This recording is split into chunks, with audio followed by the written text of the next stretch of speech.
إذ قال الله يا عيسى إني متوفيك ورافعك إلي ومطهرك من الذين كفروا وجاعل الذين اتبعوك فوق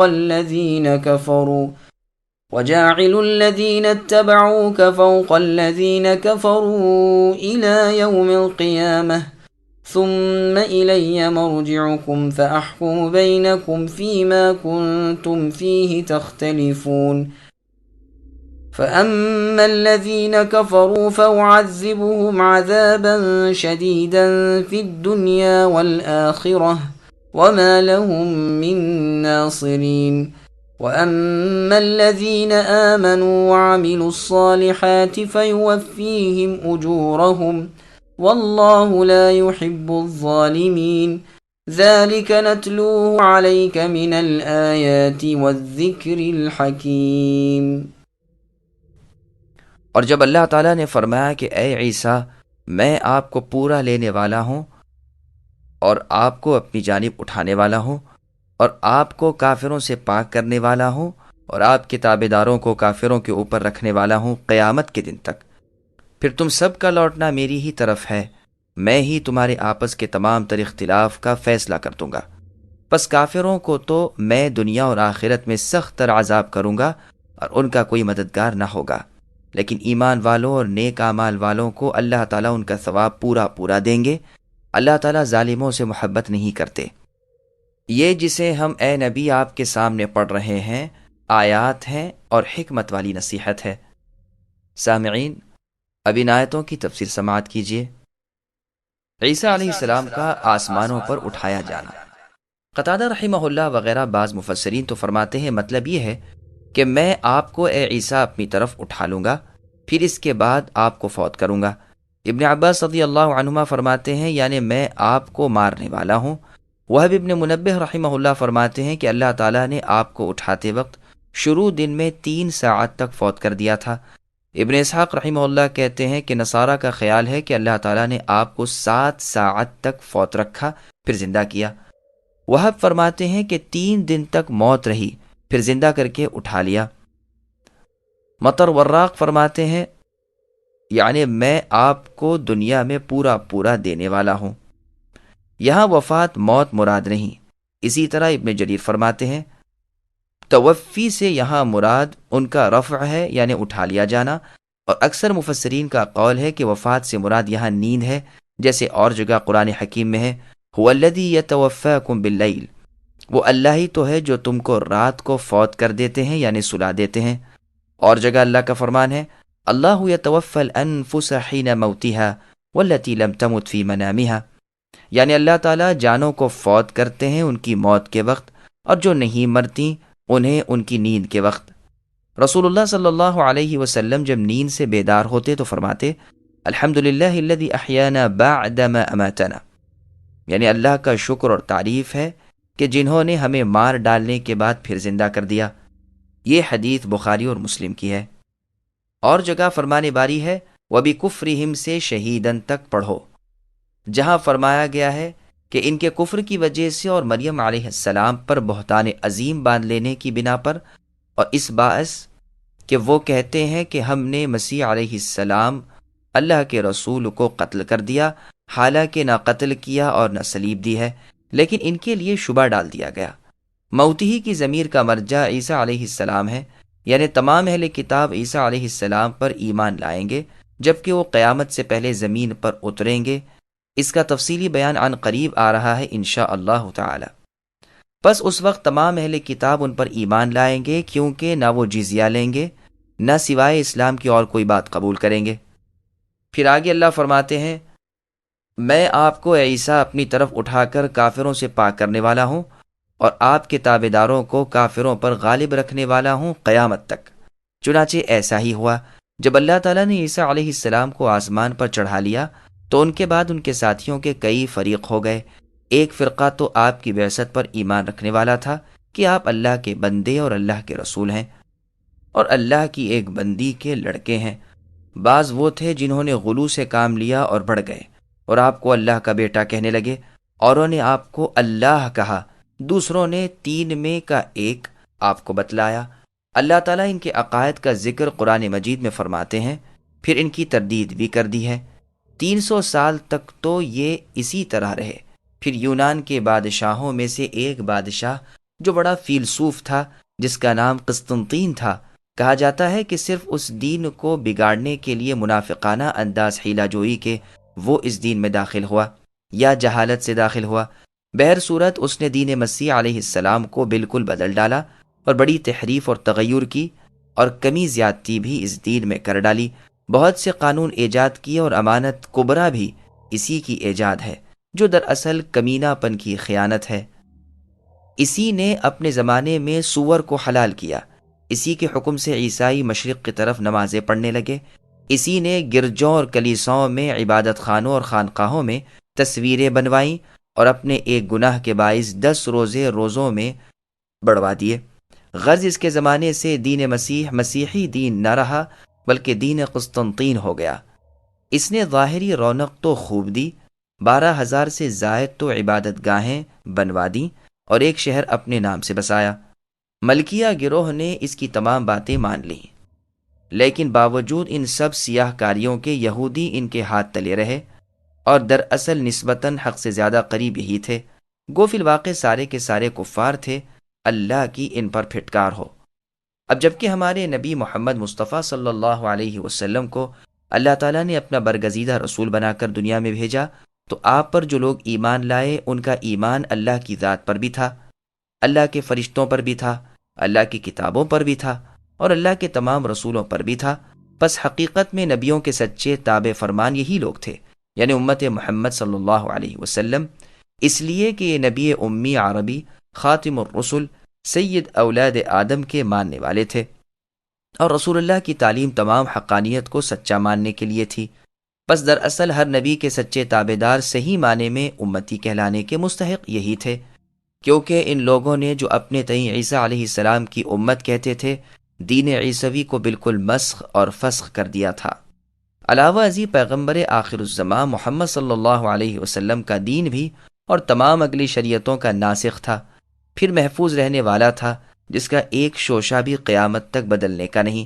اس لیے اس آیت کے وعدے کے مطابق اللہ تعالیٰ نے کافروں پر اس امت کو غلبہ دیا، اور یہ مشرق سے لے کر مغرب تک چھا گئے، ملکوں کو اپنے پاؤں تلے رون دیا، اور بڑے بڑے جابر اور کٹے کافروں کی گردنیں مروڑ دیں، دولتیں ان کے پیروں میں آ گئیں، فتح و غنیمت ان کی رکابیں چومنے لگیں، مدتوں کی پرانی سلطنتوں کے تختے انہوں نے الٹ دیے، کسریٰ کی عظیم الشان پرشان سلطنت ان کے بھڑکتے ہوئے آتش کدے ان کے ہاتھوں ویران اور سرد ہوئے، قیصر کا تاج و تخت ان اللہ والوں نے تاخت و تاراج کیا، اور انہیں مسیح پرستی کا خوب مزہ چکھایا، اور ان کے خزانوں کو اللہ واحد کی رضامندی میں اور اللہ کے سچے نبی محمد صلی اللہ علیہ وسلم کے دین کی اشاعت میں دل کھول کر خرچ کیا، اور اللہ تعالیٰ کے لکھے اور نبی صلی اللہ علیہ وسلم کے وعدے چڑھے ہوئے سورج کی اور 14ویں کے روشن چاند کی طرح سچے ہوتے ہوئے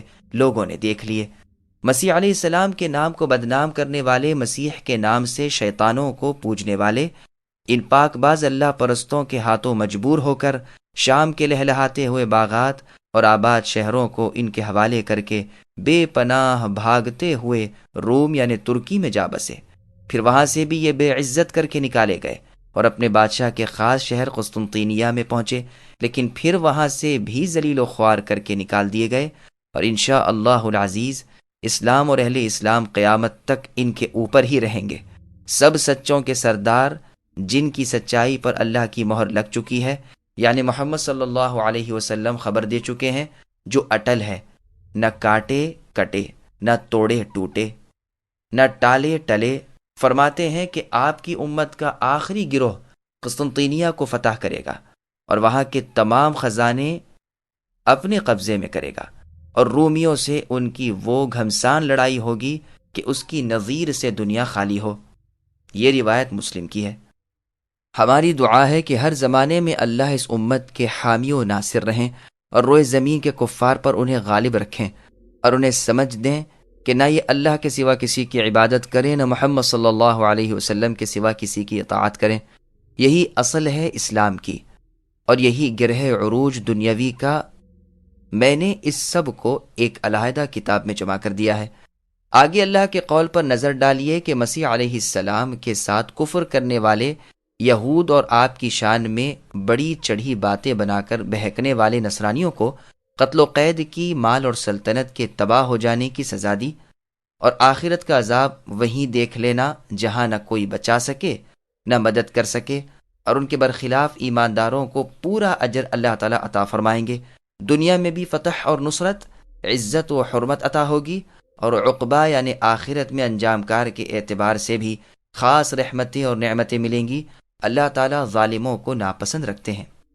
پھر فرمایا، اے نبی صلی اللہ علیہ وسلم، یہ بھی حقیقت عیسیٰ علیہ السلام کی اور ان کی ابتدائے پیدائش کی اور ان کے امر کی جو اللہ تعالیٰ نے لوح محفوظ سے آپ کی طرف بذریعے اپنی خاص وحی کے اتار دی، جس میں کوئی شک و شبہ نہیں۔ جیسے سورہ مریم میں فرمایا، عیسیٰ ابن مریم یہی ہیں، یہی سچی حقیقت ہے جس میں تم اے نصارہ شک و شبے میں پڑے ہو۔ اللہ کو تو لائق ہی نہیں کہ اللہ کی اولاد ہو، وہ اس سے بالکل پاک ہیں۔ وہ جو کرنا چاہے کہہ دیتے ہیں، ہو جا، بس وہ ہو جاتا ہے۔ اب یہاں بھی اس کے بعد بیان ہو رہا ہے۔ ان مثل عیسیٰ عند اللہ كمثل آدم خلقه من تراب ثم قال له كن فيكون الحق من ربك فلا تكن من الممترين فمن حاجك فيه من بعد ما جاءك من العلم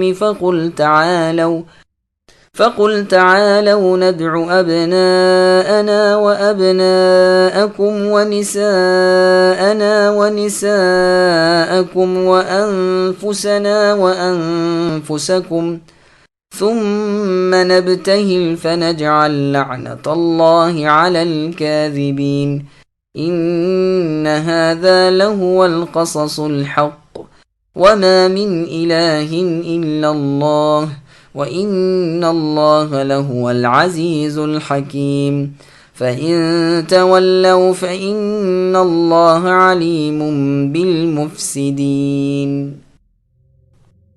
بے شک اللہ کے نزدیک عیسیٰ علیہ السلام کی مثال ہو بہو آدم علیہ السلام کی مثال ہے، جسے مٹی سے پیدا کر کے کہہ دیا کہ ہو جا، پس وہ ہو گیا۔ آپ کے رب کی طرف سے اے نبی حق یہی ہے، خبردار شک کرنے والوں میں سے نہ ہونا۔ پس جو شخص آپ کے پاس اس علم کے آ جانے کے بعد بھی آپ سے اس میں جھگڑے، تو آپ کہہ دیجئے کہ آؤ ہم تم اپنے اپنے فرزندوں کو، اور ہم تم اپنی اپنی عورتوں کو، اور ہم تم خاص اپنی اپنی جانوں کو بلا لیں، پھر ہم بہزاری التجا کریں اور جھوٹوں پر اللہ کی لعنت ڈالیں۔ یقین صرف یہی سچا بیان ہے، اور کوئی معبود برحق نہیں بجز اللہ کے، اور بے شک غالب اور حکمت والے اللہ تعالیٰ ہی ہیں۔ پھر بھی اگر قبول نہ کریں تو اللہ تعالیٰ بھی صحیح طور پر فسادیوں کو جاننے والے ہیں۔ سامعین، اب ان آیتوں کی تفسیر سماعت کیجیے۔ عیسائیوں کو دعوت مباہلہ اور ان کا انکار۔ اللہ جل اسمہ وعلا قدرہ اپنی قدرت کاملہ کا بیان فرما رہے ہیں کہ عیسیٰ علیہ السلام کا تو صرف باپ نہ تھا، اور میں نے انہیں پیدا کر دیا تو کیا چھمبا ہے؟ میں نے آدم علیہ السلام کو تو ان سے پہلے پیدا کیا تھا، حالانکہ ان کا بھی باپ نہ تھا بلکہ ماں بھی نہ تھی۔ مٹی سے پتلا بنایا اور کہہ دیا آدم ہو جا، اسی وقت ہو گئے۔ پھر مجھ پر صرف ماں سے پیدا کرنا کیا مشکل، جبکہ بغیر ماں اور باپ کے بھی میں نے پیدا کر دیا۔ پس اگر صرف باپ نہ ہونے کی وجہ سے عیسیٰ علیہ السلام اللہ تعالیٰ کے بیٹے کہلانے کے مستحق ہو سکتے، تو آدم علیہ السلام بطریقہ اولا اس کا استحقاق رکھتے ہیں، یعنی وہ زیادہ لائق ہوتے ہیں تمہارے اس فاسد عقیدے کی بنیاد پر، اور انہیں خود تم بھی نہیں مانتے۔ پھر عیسیٰ علیہ السلام کو اس درجے سے بطور اولا ہٹانا چاہیے، کیونکہ ابنیت بیٹے ہونے کے دعوے کا بطلان اور فساد یہاں اس سے بھی زیادہ ظاہر ہے۔ یہاں ماں تو ہے، وہاں تو نہ ماں تھی نہ باپ۔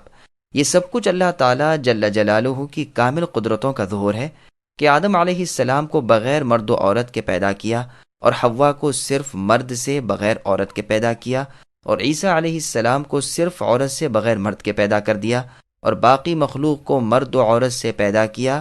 اسی لیے سورہ مریم میں فرمایا وَلِنَجْعَلَهُ آیَةً لِلنَّاسِ، ہم نے عیسیٰ علیہ السلام کو لوگوں کے لیے اپنی قدرت کا نشان بنایا، اور یہاں فرمایا ہے کہ عیسیٰ علیہ السلام کے بارے میں ربانی سچا فیصلہ یہی ہے، اس کے سوا اور کچھ کمی زیادتی کی گنجائش ہی نہیں ہے، کیونکہ حق کے بعد گمراہی ہی ہوتی ہے۔ بس آپ کو اے نبی ہرگز ان شکی لوگوں میں نہ ہونا چاہیے۔ اللہ رب العالمین اس کے بعد اپنے نبی کو حکم دیتے ہیں کہ اگر اس قدر واضح اور کامل بیان کے بعد بھی کوئی شخص آپ سے امر عیسیٰ علیہ السلام کے بارے میں جھگڑے تو انہیں مباہلے کی دعوت دیجیے کہ ہم فریقین مع اپنے بیٹوں اور بیویوں کے مباہلہ کے لیے نکلیں اور اللہ سے عاجزی سے کہیں کہ اے اللہ، ہم دونوں میں جو جھوٹا ہو اس پر آپ اپنی لعنت نازل فرمائیے۔ اس مباہلے کے نازل ہونے کا اور ابتدائے صورت سے یہاں تک کہ ان تمام آیتوں کے نازل ہونے کا سبب نجران کے نصارہ کا وفد یعنی گروہ تھا۔ یہ لوگ یہاں آ کر رسول اللہ سے عیسیٰ علیہ السلام کے بارے میں گفتگو کر رہے تھے۔ ان کا عقیدہ تھا کہ عیسیٰ علیہ السلام اللہ تعالیٰ کے حصے دار اور اللہ کے بیٹے ہیں۔ بس ان کی تردید اور ان کے جواب میں یہ سب آیات نازل ہوئیں۔ صحیح بخاری شریف میں بروایت حذیفہ رضی اللہ عنہ مروی ہے، نجرانی عیسائی سردار عاقب اور سید ملاعنہ یعنی مباہلے کے ارادے سے رسول اللہ کے پاس آئے، لیکن ایک نے دوسرے سے کہا، یہ نہ کر، اللہ کی قسم اگر یہ نبی ہیں اور ہم نے ان سے مباہلہ کیا تو ہم اپنی اولادوں سمیت تباہ ہو جائیں گے۔ چنانچہ پھر دونوں نے متفق ہو کر کہا، اے محمد، آپ ہم سے جو طلب فرماتے ہیں ہم وہ سب ادا کر دیں گے، یعنی جزیہ دینا قبول کر لیا۔ آپ ہمارے ساتھ کسی امین شخص کو کر دیجیے اور امین ہی کو بھیجنا بھی۔ رسول اللہ نے فرمایا، بہتر، میں تمہارے ساتھ پورے اور کامل امین کو ہی کر دوں گا۔ اصحاب رسول صلی اللہ علیہ وسلم ایک دوسرے کو تکنے لگے کہ دیکھیں رسول اللہ کسے انتخاب کرتے ہیں۔ آپ نے فرمایا، اے ابو عبیدہ بن جراح، تم کھڑے ہو جاؤ۔ جب یہ کھڑے ہوئے تو رسول اللہ نے فرمایا، یہ ہیں اس امت کے امین۔ صحیح بخاری شریف کی اور حدیث میں ہے کہ ہر امت کا امین ہوتا ہے، اور اس امت کے امین ابو عبیدہ بن جراح رضی اللہ عنہ ہیں۔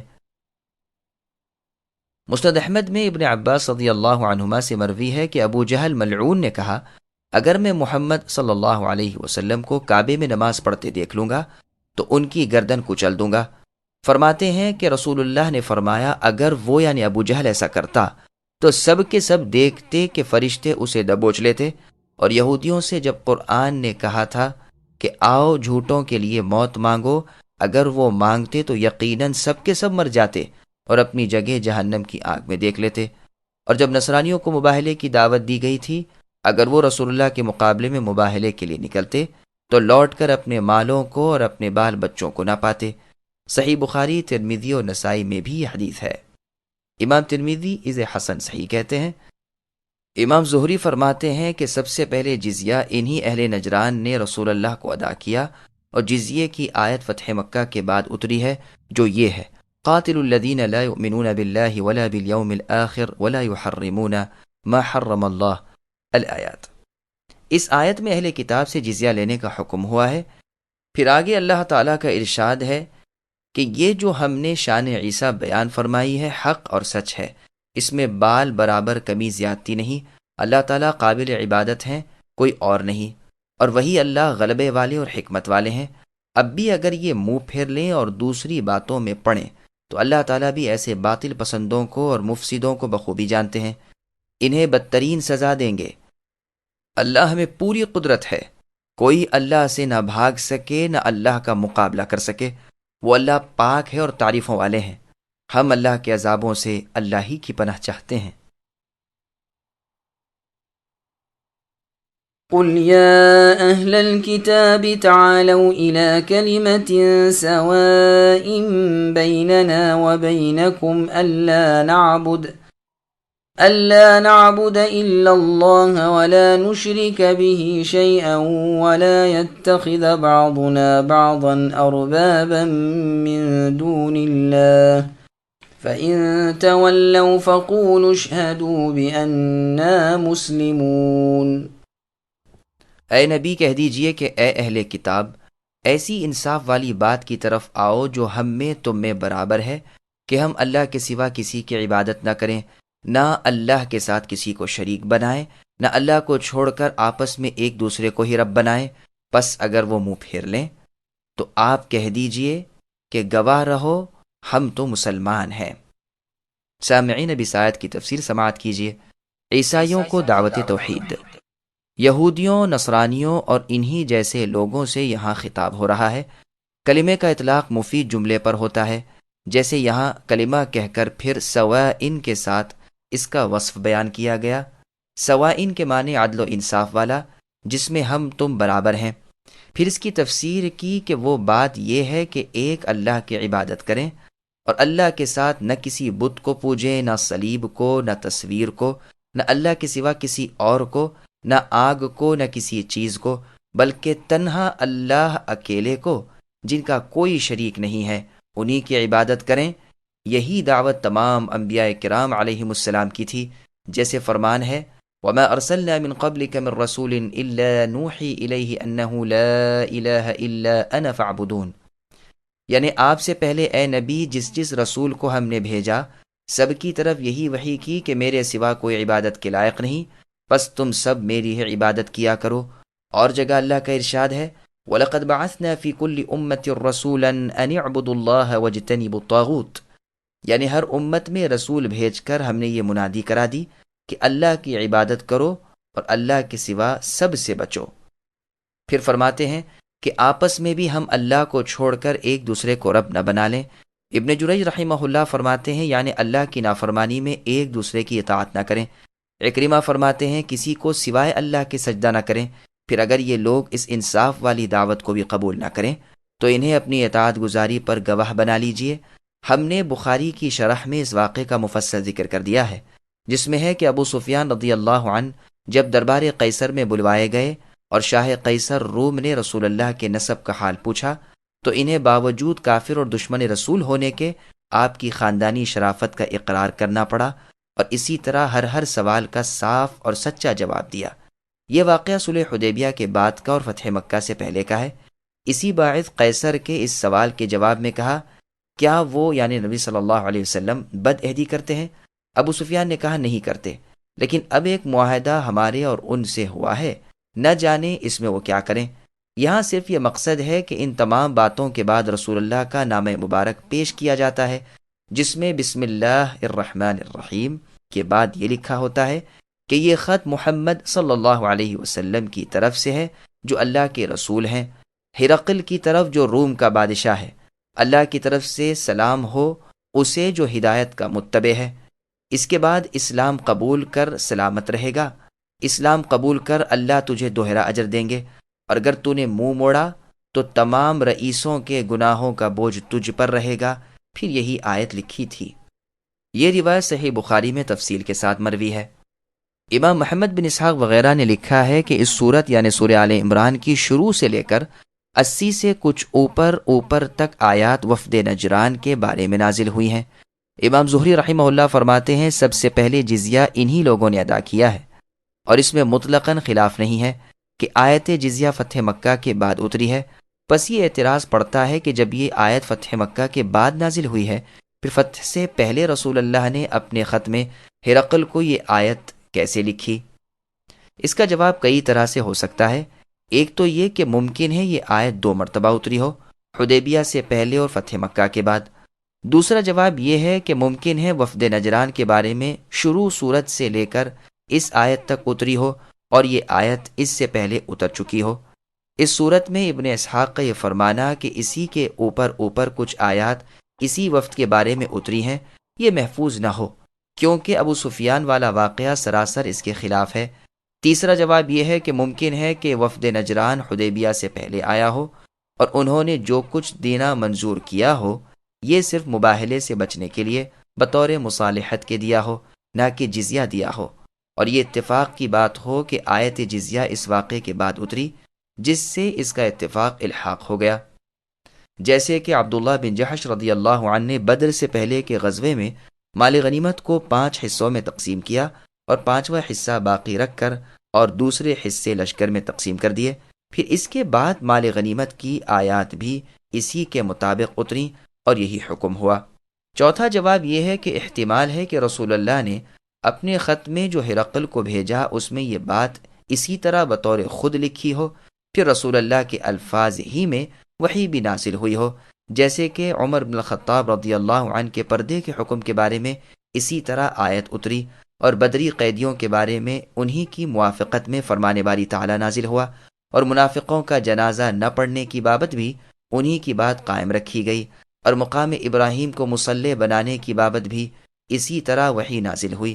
عسى ربه ان طلقكن بھی انہی کی موافقت میں اتری، پس یہ آیت بھی اسی طرح رسول اللہ کے فرمان کی موافقت میں ہی اتری ہو، یہ بہت ممکن ہے، واللہ اعلم۔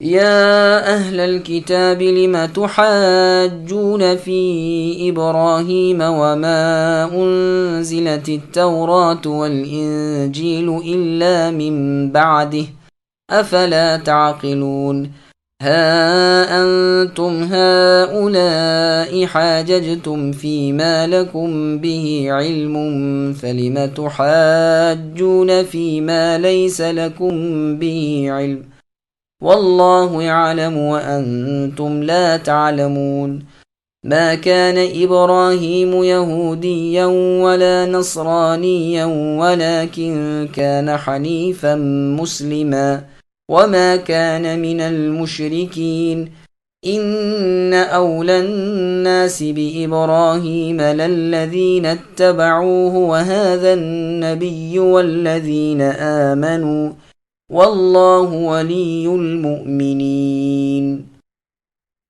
اے اہل کتاب، تم ابراہیم علیہ السلام کی بابت کیوں جھگڑتے ہو، حالانکہ تورات و انجیل تو ان کے بعد ہی نازل کی گئیں؟ کیا تم پھر بھی نہیں سمجھتے؟ سنو، تم لوگ اس میں جھگڑ چکے جس کا تم کو علم تھا، پھر اب اس بات میں کیوں جھگڑتے ہو جس کا تم کو علم ہی نہیں، اور اللہ تعالیٰ جانتے ہیں اور تم نہیں جانتے۔ ابراہیم علیہ السلام تو نہ یہودی تھے نہ نصرانی تھے، بلکہ وہ تو ایک طرفہ خالص مسلمان تھے، وہ مشرک بھی نہ تھے۔ سب لوگوں سے زیادہ ابراہیم علیہ السلام سے نزدیک تر وہ لوگ ہیں جنہوں نے ان کا کہا مانا، اور یہ نبی محمد صلی اللہ علیہ وسلم، اور جو لوگ ایمان لائے، مؤمنوں کے ولی اور سہارا اللہ تعالیٰ ہی ہیں۔ سامعین، اب ان آیتوں کی تفسیر سماعت کیجیے۔ یہود و نصارہ کے بے علمی پر مبنی جھگڑے۔ یہودی ابراہیم علیہ السلام کو اپنے میں سے اور نصرانی ابراہیم علیہ السلام کو اپنے میں سے کہتے اور آپس میں اس پر بحث و مباحثے کرتے رہتے تھے۔ اللہ تعالیٰ ان آیتوں میں دونوں کے دعوے کی تردید کرتے ہیں۔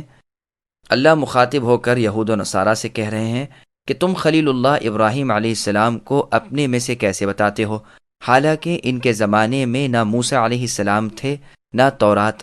موسیٰ علیہ السلام اور کتاب تورات تو خلیل اللہ ابراہیم علیہ السلام کے بعد آئی۔ اسی طرح اے نصرانیوں، تم ابراہیم علیہ السلام کو نصرانی کیسے کہہ سکتے ہو، حالانکہ نصرانیت تو ان کے صدیوں بعد ظہور میں آئی؟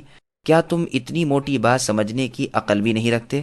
پھر ان دونوں فرقوں کے اس بے علمی کے جھگڑے پر انہیں رب عالم ملامت کرتے ہیں کہ اگر تم بحث و مباحثہ دینی امور میں جو تمہارے پاس ہیں کرتے تو بھی خیر ایک بات تھی، تم تو اس میں گفتگو کرتے ہو جس میں دونوں کو مطلق علم نہیں۔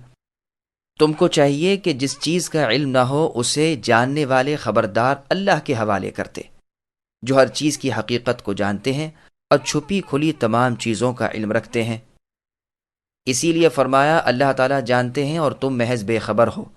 دراصل اللہ کے خلیل ابراہیم علیہ السلام نہ تو یہودی تھے نہ نصرانی تھے، وہ شرک سے بیزار مشرکوں سے الگ صحیح اور کامل ایمان والے تھے اور ہرگز مشرک نہ تھے۔ یہ آیت مثل اس آیت کے ہے جو سورہ بقرہ میں گزر چکی۔ اللہ نے فرمایا وَقَالُوا كُونُوا هُودًا أَوْ نَصَارَىٰ تَهْتَدُوا، یعنی یہودی و نصرانی کہتے ہیں کہ یہودی نصرانی بننے میں ہدایت ہے۔ پھر فرمایا کہ سب سے زیادہ ابراہیم علیہ السلام کی متابعت کے حقدار ان کے دین پر ان کے زمانے میں چلنے والے تھے، اور اب یہ نبی محمد مصطفیٰ صلی اللہ علیہ وسلم ہیں اور آپ کے ساتھ کے ایمانداروں کی جماعت جو مہاجرین و انصار رضی اللہ عنہم ہیں، اور پھر جو بھی ان کی پیروی کرتے ہیں قیامت تک۔ پھر فرمایا جو بھی اللہ کے رسول محمد صلی اللہ علیہ وسلم پر ایمان رکھے ان کے ولی اللہ ہیں، یعنی دوست، پشت پناہ، حامی اور مددگار۔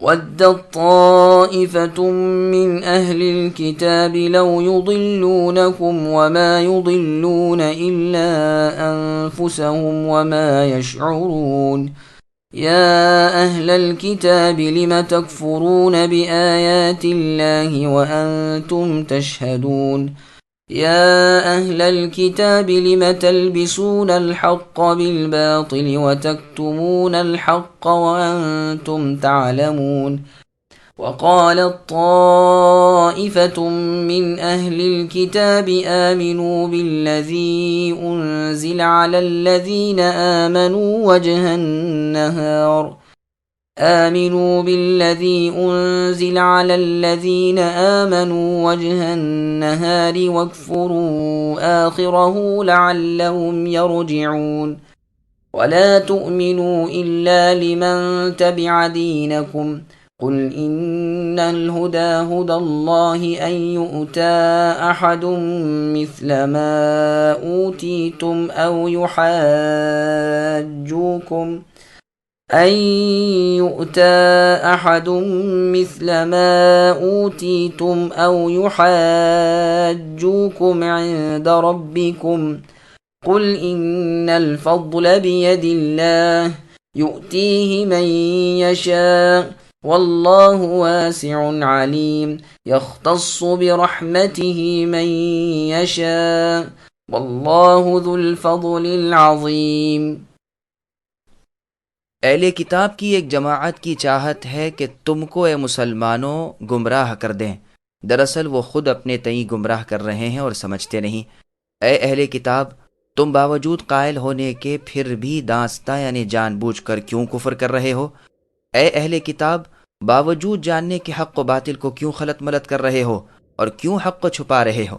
اور اہل کتاب کی ایک جماعت نے کہا کہ جو کچھ ایمان والوں پر اتارا گیا ہے اس پر دن چڑھے تو ایمان لاؤ اور شام کے وقت کافر بن جاؤ تاکہ یہ لوگ بھی پلٹ جائیں، اور سوائے تمہارے دین پر چلنے والوں کے اور کسی کا یقین نہ کرو۔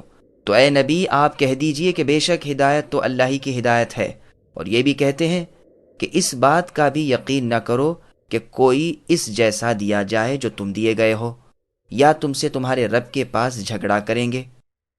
تو اے نبی آپ کہہ دیجئے کہ فضل تو اللہ ہی کے ہاتھ ہے، وہ جسے چاہیں اسے دیں، اللہ تعالیٰ وسعت والے اور جاننے والے ہیں، اپنی رحمت کے ساتھ جسے چاہیں مخصوص کر لیں، اللہ تعالیٰ بڑے فضل والے ہیں۔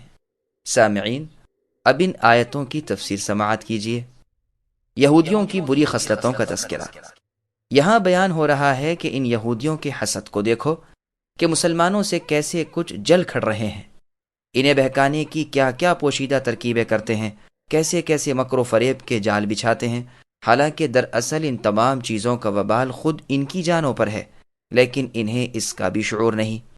پھر انہیں ان کی یہ ذلیل حرکت یاد دلائی جا رہی ہے کہ تم سچائی جانتے ہوئے حق کو بھی پہچانتے ہوئے اللہ تعالیٰ کی آیتوں سے منکر ہو رہے ہیں۔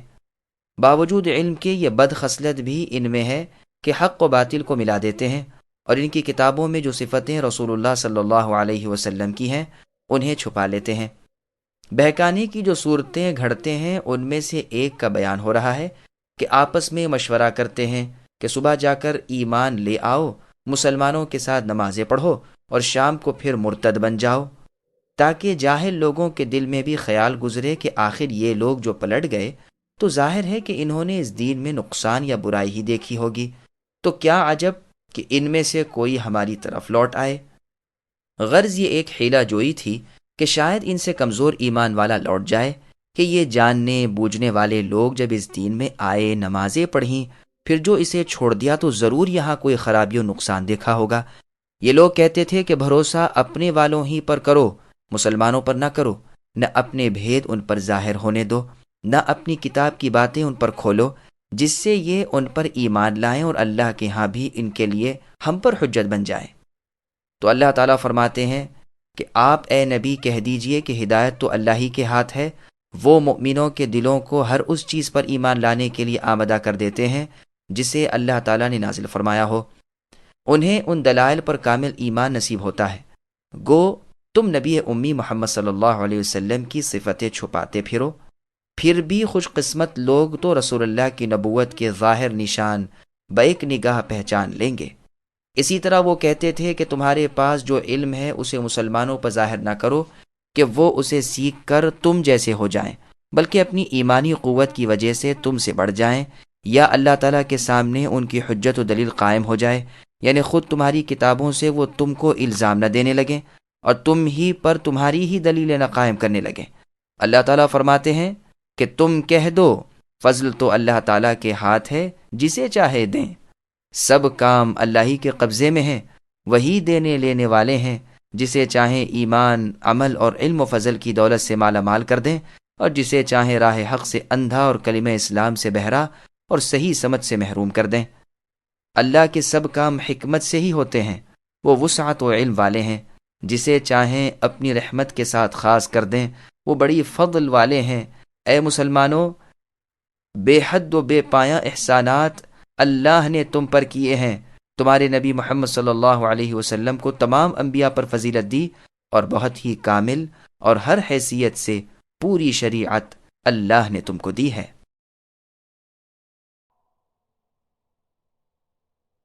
وَمِنْ أَهْلِ الْكِتَابِ مَنْ إِنْ تَأْمَنْهُ بِقِنْطَارٍ يُؤَدِّهِ إِلَيْكَ وَمِنْهُمْ مَنْ إِنْ تَأْمَنْهُ بِدِينَارٍ لَا يُؤَدِّهِ إِلَيْكَ إِلَّا مَا دُمْتَ عَلَيْهِ قَائِمًا ذَلِكَ بِأَنَّهُمْ قَالُوا لَيْسَ عَلَيْنَا فِي الْأُمِّيِّينَ سَبِيلٌ وَيَقُولُونَ عَلَى اللَّهِ الْكَذِبَ وَهُمْ يَعْلَمُونَ بَلَى مَنْ أَوْفَى بِعَهْدِهِ وَاتَّقَى فَإِنَّ اللَّهَ يُحِبُّ الْمُتَّقِينَ۔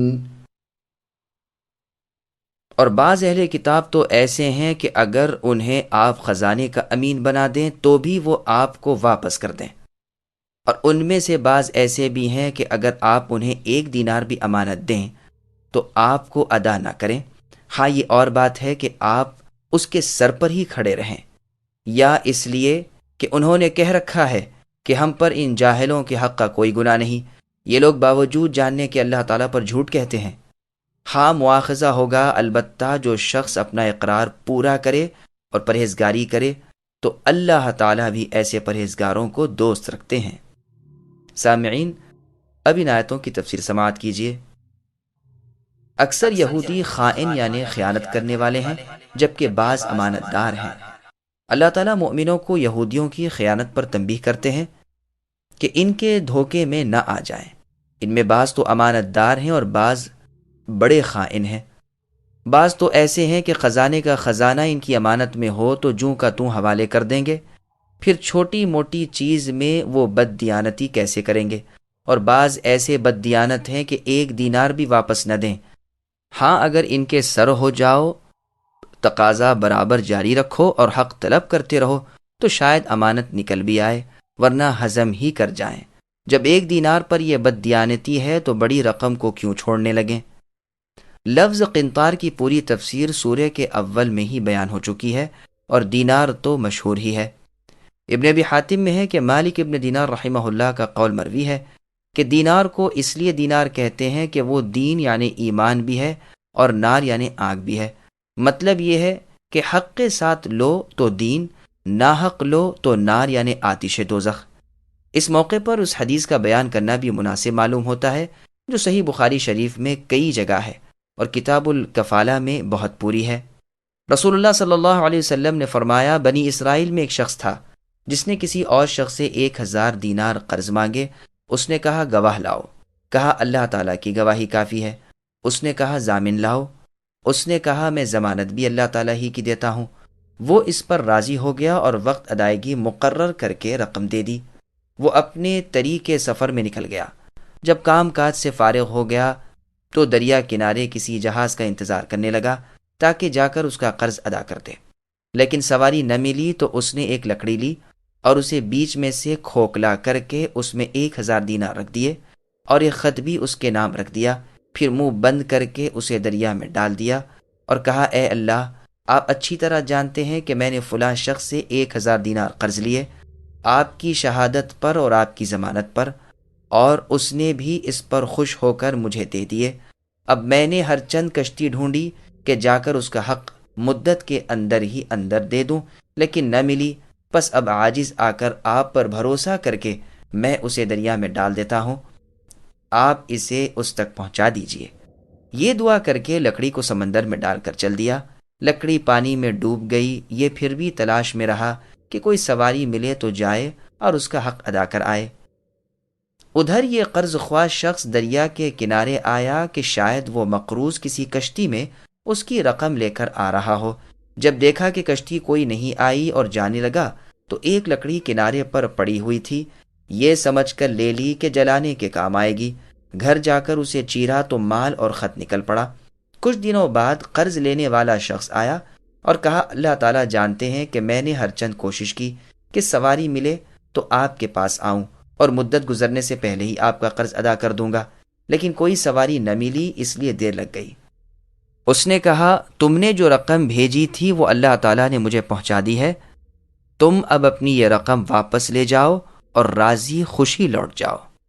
یہ حدیث بخاری شریف میں تعلیق کے ساتھ بھی ہے، لیکن جزم کے صیغے کے ساتھ اور بعض جگہ سند وار بھی ہے، اور کتابوں میں بھی یہ روایت ہے۔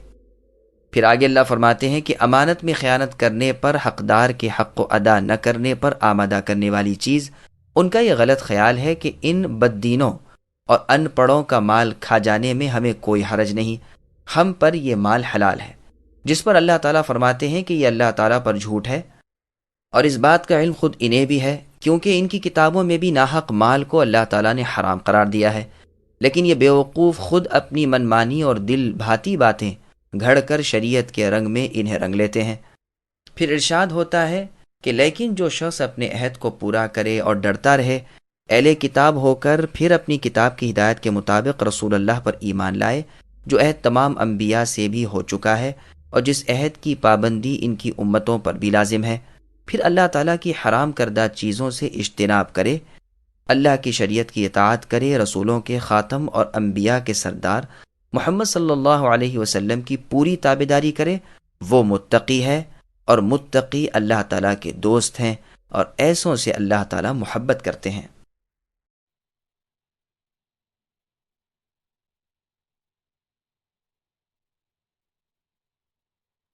إن الذين يشترون بعهد الله وأيمانهم ثمنا قليلا أولئك لا خلاق لهم في الآخرة ولا يكلمهم الله ولا ينظر إليهم يوم القيامة ولا يزكيهم ولهم عذاب أليم۔ بے شک جو لوگ اللہ تعالیٰ کے عہد اور اپنی قسموں کو تھوڑی قیمت پر بیچ ڈالتے ہیں، ان کے لیے آخرت میں کوئی حصہ نہیں۔ اللہ تعالیٰ نہ ان سے بات چیت کریں گے، نہ ان کی طرف قیامت کے دن دیکھیں گے، نہ انہیں پاک کریں گے، اور ان کے لیے دردناک عذاب ہیں۔ سامعین، اب اس آیت کی تفسیر سماعت کیجیے۔ 3 خوش نصیب اور 3 بدبخت اشخاص، یعنی جو اہل کتاب اللہ تعالیٰ کے عہد کا پاس نہیں کرتے، نہ رسول اللہ کی اتباع کرتے ہیں، نہ آپ کی صفتوں کا ذکر لوگوں سے کرتے ہیں، نہ آپ کے متعلق بیان کرتے ہیں، اور اسی طرح جھوٹی قسمیں کھاتے ہیں، اور ان بدکاریوں سے وہ اس ذلیل اور فانی دنیا کا فائدہ حاصل کرتے ہیں، ان کے لیے آخرت میں کوئی حصہ نہیں۔ نہ ان سے اللہ تعالیٰ کوئی پیار محبت کی بات کریں گے، نہ ان پر رحمت کی نظر ڈالیں گے، نہ انہیں ان کے گناہوں سے پاک صاف کریں گے، بلکہ انہیں جہنم میں داخل کرنے کا حکم دیں گے، اور وہاں وہ دردناک سزائیں بھگتتے رہیں گے۔ اس آیت کے متعلق بہت سی حدیثیں بھی ہیں، جن میں سے تھوڑی سی یہاں بھی ہم بیان کرتے ہیں۔ مسند احمد میں ہے، رسول اللہ صلی اللہ علیہ وسلم فرماتے ہیں 3 قسم کے لوگ ہیں جن سے نہ تو اللہ تعالیٰ کلام کریں گے اور نہ ان کی طرف قیامت کے دن نظر رحمت سے دیکھیں گے اور نہ انہیں پاک کریں گے۔ ابو ذر رضی اللہ عنہ نے یہ سن کر کہا، یہ کون لوگ ہیں اللہ کے رسول؟ یہ تو بڑے گھاٹے اور نقصان میں پڑے۔ رسول اللہ نے 3 مرتبہ یہی فرمایا، پھر جواب دیا کہ ٹخنوں سے نیچے کپڑا لٹکانے والا، جھوٹی قسم سے اپنا سودا بیچنے والا، دے کر احسان جتلانے والا۔ مسلم وغیرہ میں بھی یہ حدیث ہے۔ مسند احمد میں ہے کہ رسول اللہ صلی اللہ علیہ وسلم فرماتے ہیں، جو شخص جھوٹی قسم کھائے تاکہ جھوٹی قسم سے کسی کا مال چھین لے، تو اللہ تعالیٰ سے جب یہ ملے گا، اللہ تعالیٰ اس پر سخت غضبناک ہوں گے۔ اشعث رضی اللہ عنہ فرماتے ہیں، اللہ تعالیٰ کی قسم میرے ہی بارے میں یہ ہے، ایک یہودی کی اور میری شرکت میں ایک زمین تھی، اس نے میری زمین کا انکار کر دیا، میں اسے خدمت نبوی میں لایا، رسول اللہ نے مجھ سے فرمایا تیرے پاس کچھ ثبوت ہے؟ میں نے کہا نہیں۔ آپ نے یہودی سے فرمایا تو قسم کھا لے۔ میں نے کہا اللہ کے رسول یہ تو قسم کھا لے گا اور میرا مال لے جائے گا۔ بس اللہ عز و جل نے یہ آیت نازل فرمائی۔ یہ حدیث بخاری اور مسلم میں بھی ہے۔ مسند احمد میں ہے کہ ابن مسعود رضی اللہ عنہ فرماتے ہیں رسول اللہ صلی اللہ علیہ وسلم نے فرمایا ہے جو شخص کسی مرد مسلم کا مال بغیر حق کے لے لے وہ اللہ تعالیٰ سے اس حال میں ملے گا کہ اللہ تعالیٰ اس سے ناراض ہوں گے۔ وہیں اشعث بن قیس رضی اللہ عنہ آگے اور فرمانے لگے ابو عبد الرحمن آپ کون سی کیا حدیث بیان کرتے ہیں؟ ہم نے دہرا دی تو فرمایا یہ حدیث میرے ہی بارے میں رسول اللہ نے ارشاد فرمائی ہے۔ میرا اپنے چچا کے لڑکے سے ایک کنویں کے بارے میں جھگڑا تھا جو اس کے قبضے میں تھا۔ رسول اللہ کے پاس جب ہم اپنا مقدمہ لے گئے تو رسول اللہ نے فرمایا یا تو اپنی دلیل اور ثبوت لا کہ یہ کنواں تیرا ہے ورنہ اس کی قسم پر فیصلہ ہوگا۔ میں نے کہا اللہ کے رسول میرے پاس تو کوئی دلیل نہیں، اور اگر اس کی قسم پر معاملہ رہا تو یہ تو میرا کنواں لے جائے گا، میرا مقابل تو فاجر شخص ہے۔ اس وقت رسول اللہ نے یہ حدیث بھی بیان فرمائی اور اس آیت کی بھی تلاوت فرمائی۔ ابن ابی حاتم میں ہے کہ عبداللہ بن ابی اوفا رضی اللہ عنہ فرماتے ہیں کہ ایک شخص نے اپنا سودا بازار میں رکھا اور قسم کھائی کہ اس کو اتنا اتنا بھاؤ دیا جاتا تھا تاکہ کوئی مسلمان اس میں پھنس جائے۔ بس یہ آیت نازل ہوئی۔ صحیح بخاری میں بھی یہ روایت مروی ہے۔ مسند احمد میں ہے کہ رسول اللہ فرماتے ہیں کہ 3 شخصوں سے اللہ تعالیٰ قیامت کے دن بات نہ کریں گے، نہ ان کی طرف دیکھیں گے، نہ انہیں پاک کریں گے، اور ان کے لیے دکھ درد کے عذاب ہیں۔ ایک وہ جس کے پاس بچا ہوا پانی ہے پھر وہ کسی مسافر کو نہیں دیتا۔ دوسرا وہ جو عصر کے بعد جھوٹی قسم کھا کر اپنا مال فروخت کرتا ہے۔ تیسرا وہ جو مسلمان سے بیعت کرتا ہے، اس کے بعد اگر وہ اسے مال دے تو پوری کرتا ہے اور اگر نہ دے تو بیعت پوری نہیں کرتا۔ یہ حدیث ابو داؤد اور ترمذی میں بھی ہے اور امام ترمذی اسے حسن صحیح کہتے ہیں۔ وَإِنَّ مِنْهُمْ لَفَرِيقًا يَلْوُونَ أَلْسِنَتَهُمْ بِالْكِتَابِ لِتَحْسَبُوهُ مِنَ الْكِتَابِ وَمَا هُوَ مِنَ الْكِتَابِ وَيَقُولُونَ هُوَ مِنْ عِنْدِ اللَّهِ وَمَا هُوَ مِنْ عِنْدِ اللَّهِ وَيَقُولُونَ عَلَى اللَّهِ الْكَذِبَ وَهُمْ يَعْلَمُونَ۔ اور ان اہل کتاب میں سے یقیناً ایک گروہ بھی ہے جو کتاب پڑھتے ہوئے اپنی زبان مروڑتا ہے تاکہ آپ اے نبی اسے کتاب ہی کی عبارت خیال کرنے لگیں، اور دراصل وہ کتاب میں نہیں، اور یہ کہتے بھی ہیں کہ وہ اللہ تعالیٰ کی طرف سے ہے، حالانکہ دراصل وہ اللہ تعالیٰ کی طرف سے نہیں، وہ تو داستاں یعنی جان بوجھ کر اللہ تعالیٰ پر جھوٹ بولتے ہیں۔ سامعین اب اس آیت کی تفسیر سماعت کیجیے۔ کلام اللہ میں یہودیوں کی تحریف۔ یہاں بھی انہی ملعون یہودیوں کا ذکر ہو رہا ہے کہ ان کا ایک گروہ یہ بھی کرتا ہے کہ کلام اللہ کو اس کی جگہ سے ہٹا دیتا ہے، ربانی کتاب بدل دیتا ہے، اصل مطلب اور صحیح معنی خبط کر دیتا ہے، اور جاہلوں کو اس چکر میں ڈال دیتا ہے کہ کتاب اللہ یہی ہے۔ پھر یہ خود اپنی زبان سے بھی اسے کتاب اللہ کہہ کر جاہلوں کے اس خیال کو اور مضبوط کر دیتے ہیں، اور جان بوجھ کر اللہ تعالیٰ پر افتراء کرتے ہیں اور جھوٹ بکتے ہیں۔ زبان موڑنے سے مطلب یہاں تحریف کرنا ہے۔ ابن عباس رضی اللہ عنہما سے صحیح بخاری شریف میں مروی ہے کہ لوگ تحریف کرتے تھے اور ازالہ کر دیتے تھے۔ مخلوق میں ایسا تو کوئی نہیں جو کتاب اللہ کا لفظ بدل دے، ہاں یہ لوگ تحریف اور بیجا تعویل کرتے تھے۔ وہب ابن منبہ رحمہ اللہ فرماتے ہیں کہ تورات و انجیل اسی طرح ہیں جس طرح اللہ تعالیٰ نے اتاری، ایک حرف بھی ان میں سے نہیں بدلا، لیکن یہ لوگ تحریف و تعویل سے لوگوں کو گمراہ کرتے ہیں، اور جو کتابیں انہوں نے اپنی طرف سے لکھ لی ہیں اور جسے وہ اللہ تعالیٰ کی طرف سے مشہور کر رہے ہیں، ان سے بھی لوگوں کو بہکاتے ہیں، حالانکہ دراصل وہ اللہ تعالیٰ کی طرف سے نہیں، لیکن اللہ تعالیٰ کی اصلی کتابیں جو محفوظ ہیں، جو بدلتی نہیں۔ وہب رحمہ اللہ کے اس فرمان کا اگر یہ مطلب ہو کہ ان کے پاس اب جو کتاب ہے تو ہم بالیقین کہتے ہیں کہ وہ بدلی ہوئی ہے اور محرف ہے اور زیادتی اور نقصان سے ہرگز پاک نہیں، اور پھر جو زبان عربی میں ہمارے ہاتھوں میں ہے اس میں تو بڑی خطا ہے اور بہت ہی زیادتی ہے اور کمی بھی اصل سے بہت ہے، اور کھلے ہوئے وہم اور صاف غلطیاں موجود ہیں، بلکہ دراصل اسے ترجمہ کہنا زیبا ہی نہیں۔ وہ تو تفسیر اور وہ بھی بے اعتبار تفسیر ہے، اور پھر ان سمجھداروں کی لکھی ہوئی تفسیر ہے جن میں اکثر بلکہ کل کے کل دراصل محض الٹی سمجھ والے ہیں۔ اور اگر وہب رحمہ اللہ کے فرمان کا یہ مطلب ہو کہ اللہ تعالیٰ کی کتاب جو در حقیقت ربانی کتاب ہے، پس وہ بے شک محفوظ و مصون ہے، اس میں کمی زیادتی ناممکن ہے۔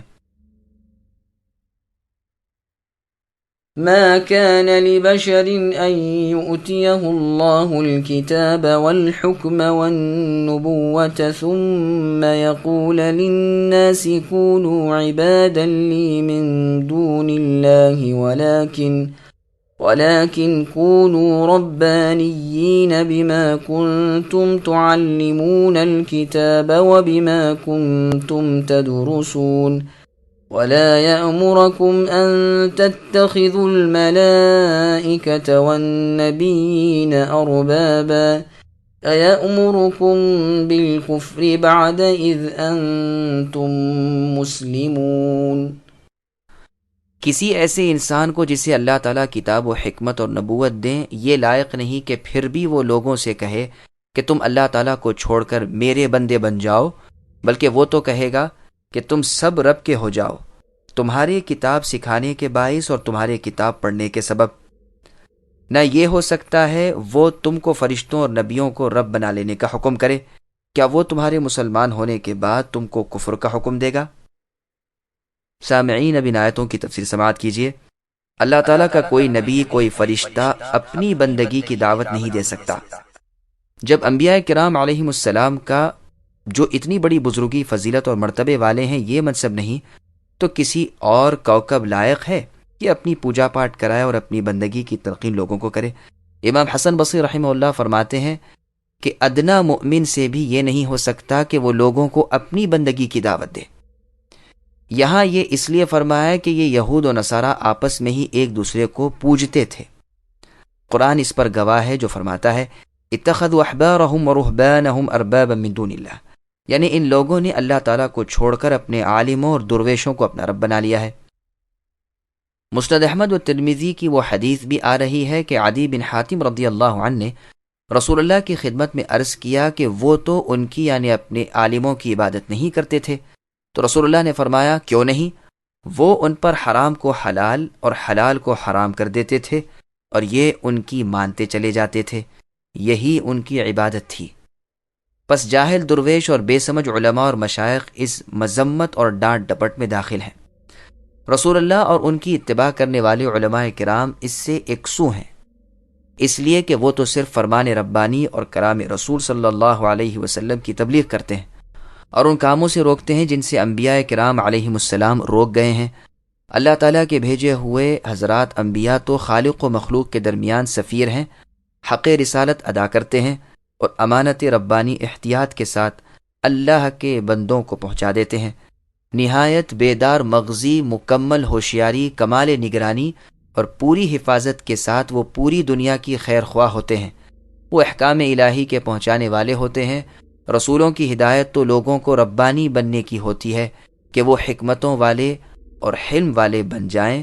وہ سمجھدار اور عابد و زاہد، متقی اور پارسا ہیں۔ ضحاک رحمہ اللہ فرماتے ہیں کہ قرآن سیکھنے والوں پر حق ہے کہ وہ باسمجھ ہوں۔ تعلمون اور تعلمون دونوں قراءت ہیں، پہلے کے معنی ہیں سمجھنے کے، دوسرے کے معنی ہیں تعلیم دینے کے۔ تدرسون کے معنی ہیں الفاظ یاد کرنے کے۔ پھر آگے اللہ ارشاد فرماتے ہیں کہ وہ یہ حکم نہیں کرتے کہ اللہ تعالیٰ کے سوا اور کی عبادت کرو، خواہ وہ نبی ہو بھیجا ہوا، خواہ فرشتہ ہو اللہ کے قریب۔ یہ تو وہی کر سکتا ہے جو اللہ تعالیٰ کے سوا دوسرے کی عبادت کی دعوت دے، اور جو ایسا کرے اس نے کفر کیا، اور کفر نبیوں کا کام نہیں۔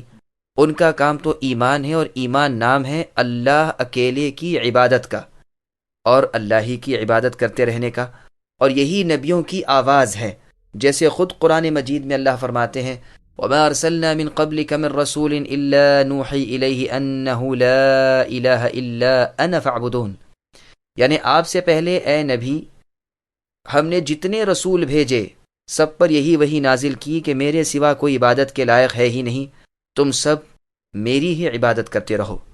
اور جگہ فرمان ہے وَلَقَدْ بَعَثْنَا فِي كُلِّ أُمَّةٍ رَسُولًا أَنِ اعْبُدُوا اللَّهَ وَاجْتَنِبُوا الطَّاغُوتَ، یعنی ہم نے ہر امت میں رسول بھیجا کہ تم اللہ تعالیٰ کی عبادت کرو اور اللہ کے سوا ہر کسی کی عبادت سے بچو۔ اور جگہ ارشاد ہے کہ آپ سے پہلے اے نبی تمام رسولوں سے پوچھ لیجئے کہ کیا ہم نے اپنی ذات رحمان کے سوا ان کی عبادت کے لیے کسی کو مقرر کیا تھا؟ فرشتوں کی طرف سے خبر دیتے ہیں کہ میں یقل منہم، یعنی ان فرشتوں میں سے اگر کوئی کہہ دے کہ میں معبود ہوں اللہ کے علاوہ، تو اسے بھی جہنم کی سزا دیں، اور اسی طرح ہم ظالموں کو بدلہ دیتے ہیں۔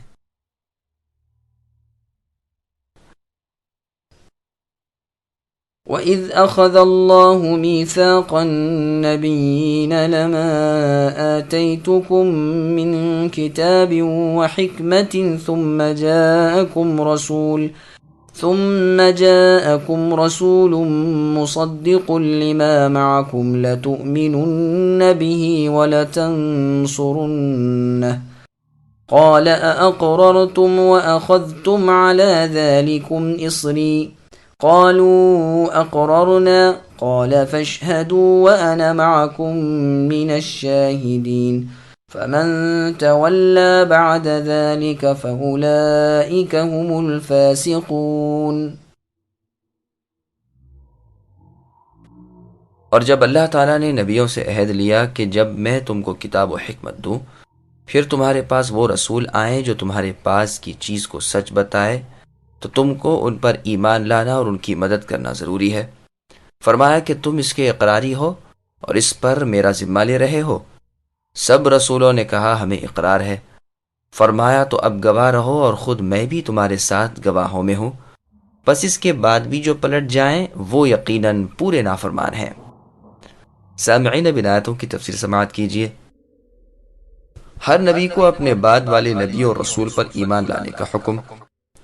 یہاں بیان ہو رہا ہے کہ آدم علیہ السلام سے لے کر عیسیٰ علیہ السلام تک کے تمام انبیاء کرام علیہم السلام سے اللہ تعالیٰ نے وعدہ لیا کہ جب کبھی ان میں سے کسی کو بھی اللہ تبارک و تعالیٰ کتاب و حکمت دیں اور وہ بڑے مرتبے تک پہنچ جائے، پھر اس کے بعد اسی کے زمانے میں رسول آ جائے، تو اس پر ایمان لانا اور اس کی نصرت و امداد کرنا اس کا فرض ہوگا۔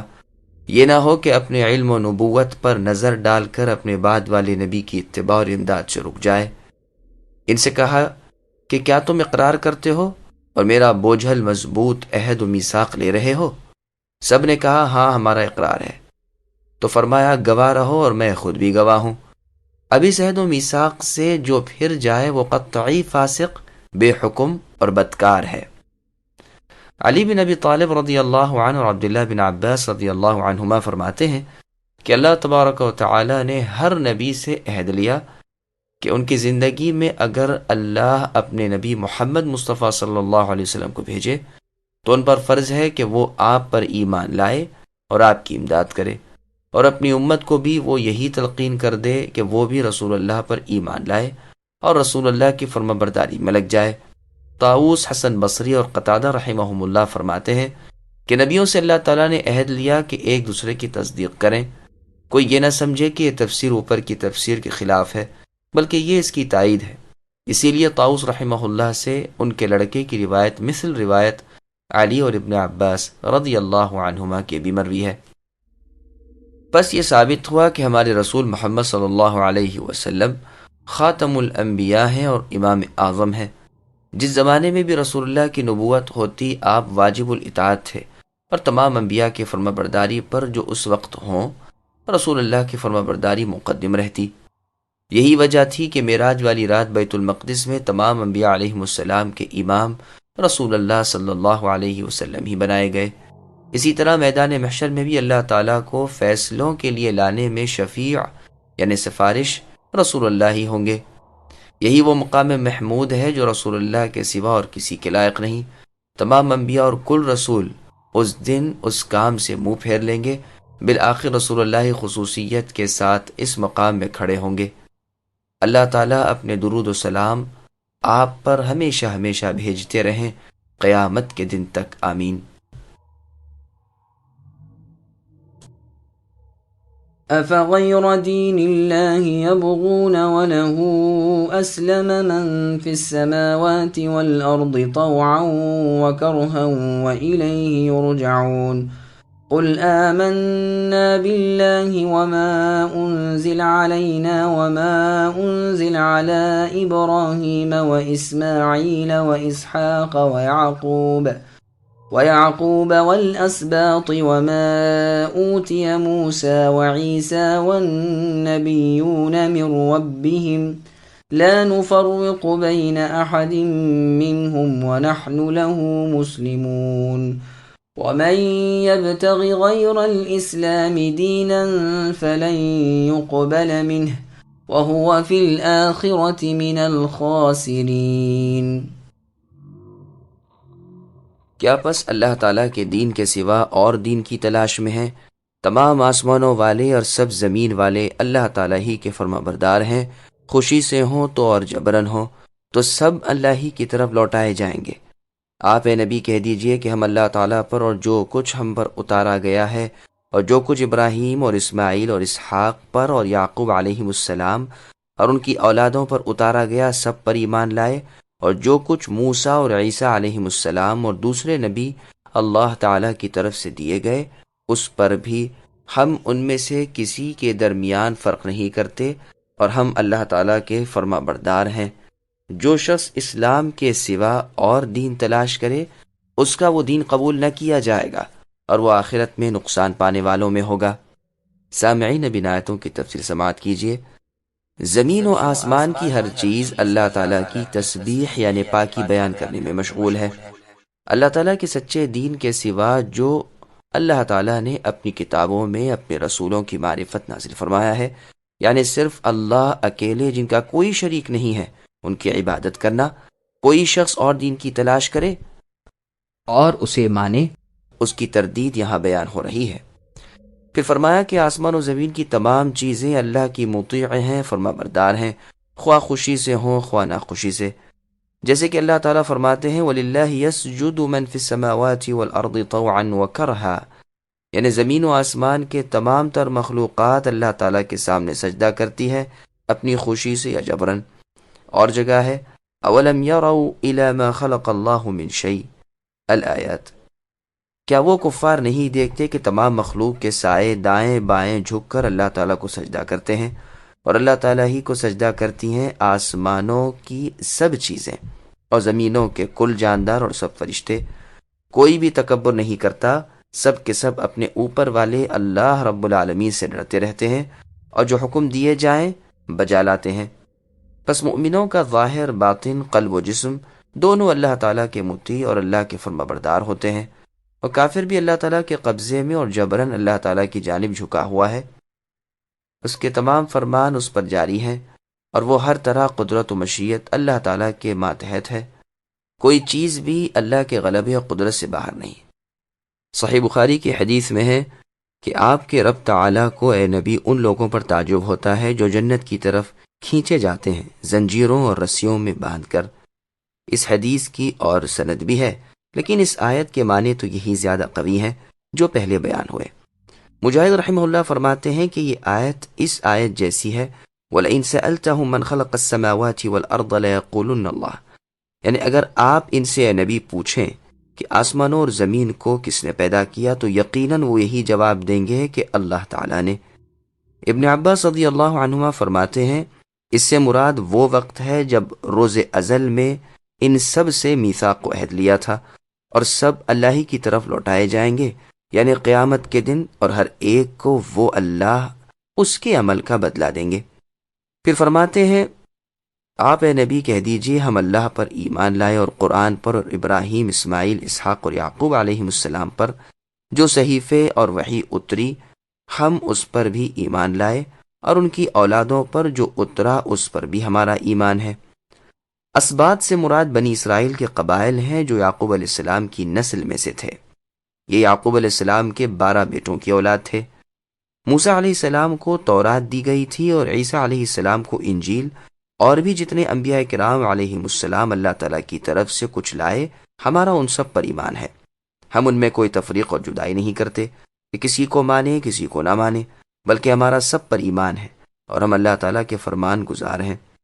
پس اس امت کے مؤمن تمام انبیاء علیہم السلام اور کل الہامی کتابوں کو مانتے ہیں، کسی کے ساتھ کفر نہیں کرتے، ہر کتاب اور ہر نبی کو سچا جانتے ہیں۔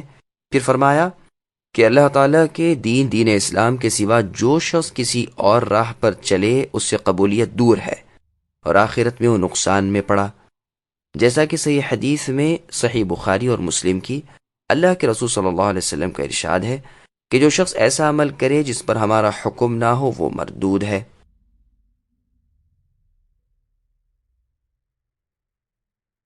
كيف يهدي الله قوما كفروا بعد إيمانهم وشهدوا أن الرسول حق وجاءهم البينات والله لا يهدي القوم الظالمين أولئك جزاؤهم أن عليهم لعنة الله والملائكة والناس أجمعين خالدين فيها لا يخفف عنهم العذاب ولا هم ينظرون إلا الذين تابوا من بعد ذلك وأصلحوا فإن الله غفور رحيم۔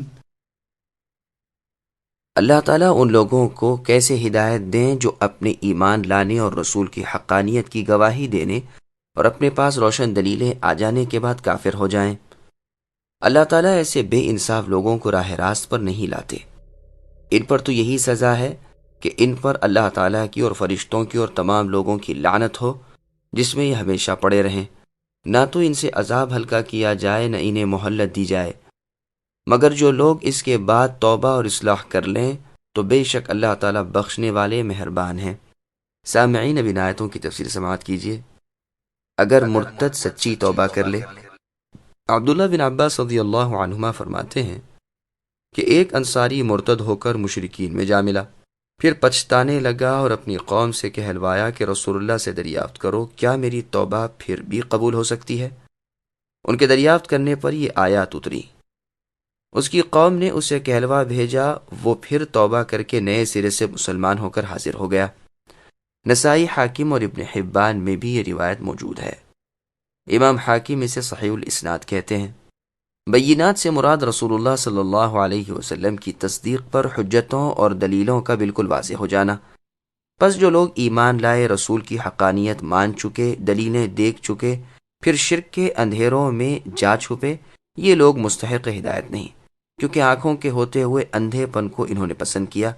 اللہ تعالیٰ ناانصاف لوگوں کی رہبری نہیں کرتے، انہیں اللہ تعالیٰ لعنت کرتے ہیں، اور اللہ کی مخلوق بھی جو لعنت دائمی ہے، نہ تو کسی وقت ان کے عذابوں میں تخفیف ہوگی نہ موقوفی۔ پھر اپنے لطف و احسان، رأفت و رحم کا بیان فرماتے ہیں کہ اس بدترین جرم یعنی مرتد ہو جانے کے بعد بھی جو میری طرف جھکے اور اپنے بد اعمال کی اصلاح کر لے، میں بھی اس سے درگزر کر لیتا ہوں۔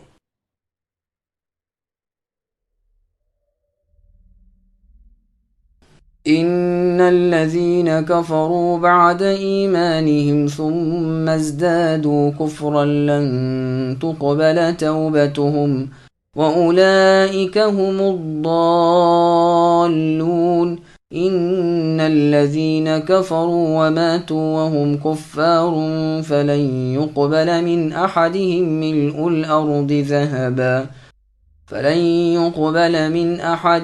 ملء الارض ذهبا ولو افتدى به أولئك لهم عذاب أليم وما لهم من ناصرين۔ بے شک جو لوگ اپنے ایمان کے بعد کفر کریں پھر کفر میں بڑھ جائیں، ان کی توبہ ہرگز قبول نہ کی جائے گی، یہی گمراہ لوگ ہیں۔ ہاں، جو لوگ کفر کریں اور مرتے دم تک کافر رہیں، ان میں سے کوئی اگر زمین بھر سونا دے گویا فدیے میں ہی ہو تو بھی ہرگز قبول نہ کیا جائے گا۔ یہی لوگ ہیں جن کے لیے تکلیف دینے والا عذاب ہے اور جن کا کوئی مددگار نہیں۔ سامعین، اب ان آیتوں کی تفسیر سماعت کیجیے۔ حالت نزع یعنی عین مرتے وقت توبہ قبول نہیں۔ ایمان کے بعد کفر کرنے والوں کو پھر اسی کفر پر مرنے والوں کو پروردگار عالم ڈرا رہے ہیں کہ موت کے وقت کی تمہاری توبہ قبول نہ ہوگی، جیسے اور جگہ ہے وَلَيْسَتِ التَّوْبَةُ لِلَّذِينَ يَعْمَلُونَ السَّيِّئَاتِ الی آخری، یعنی آخر دم تک، یعنی موت کے وقت تک گناہوں میں مبتلا رہنے والے موت کو دیکھ کر جو توبہ کریں وہ اللہ تعالیٰ کے ہاں قبول نہیں، اور یہی یہاں ہے کہ ان کی توبہ ہرگز مقبول نہ ہوگی، اور یہی لوگ وہ ہیں جو راہ حق سے بھٹک کر باطل راہ پر لگ گئے۔ ابن عباس رضی اللہ عنہما فرماتے ہیں کہ کچھ لوگ مسلمان ہوئے پھر مرتد ہو گئے، پھر اسلام لائے پھر مرتد ہو گئے، پھر اپنی قوم کے پاس آدمی بھیج کر پوچھوایا کہ کیا اب ہماری توبہ ہے؟ انہوں نے رسول اللہ سے سوال کیا، اس پر یہ آیت اتری۔ اس کی اسناد بہت ہی عمدہ ہے۔ پھر آگے اللہ فرماتے ہیں کہ کفر پر مرنے والوں کی کوئی نیکی قبول نہیں، گو اس نے زمین بھر کر سونا اللہ تعالیٰ کی راہ میں خرچ کیا ہو۔ نبی سے پوچھا گیا کہ عبداللہ بن جدعان جو بڑا مہمان نواز، غلام آزاد کرنے والا اور کھانا دانہ دینے والا شخص تھا، کیا اسے اس کی یہ نیکی کام آئے گی جبکہ وہ جاہلیت ہی میں مر گیا؟ تو رسول اللہ نے فرمایا نہیں، اس نے ساری عمر میں ایک دفعہ بھی رب اغفر لی خطیئتی یوم الدین نہیں کہا، یعنی اے میرے رب میری خطاؤں کو قیامت کے دن جس دن کے بدلہ دیا جائے گا بخش دیجئے۔ جس طرح اس کی خیرات نامقبول ہے، اسی طرح فدیہ اور معاوضہ بھی، جیسے اور جگہ ہے وَلَا يُقْبَلُ مِنْهَا عَدْلٌ وَلَا تَنْفَعُهَا شَفَاعَةٌ، ان کافر و مشرکین سے نہ بدلہ مقبول نہ انہیں سفارش کا نفع۔ اور فرمایا لا بیع فیہ ولا خلال، اس دن نہ خرید و فروخت ہے نہ مودت و محبت۔ اور جگہ ارشاد ہے ان الذین کفروا لو ان لہم الی آخر الآیہ، یعنی اگر کافروں کے پاس زمین میں جو کچھ ہو اور اتنا ہی اور بھی ہو، پھر وہ اس سب کو قیامت کے عذابوں کے بدلے فدیہ دیں تو بھی نامقبول ہے۔ ان کافروں کو ان تکلیف والے المناک عذابوں کو سہنا ہی پڑے گا۔ یہی مضمون یہاں بھی بیان فرمایا گیا ہے۔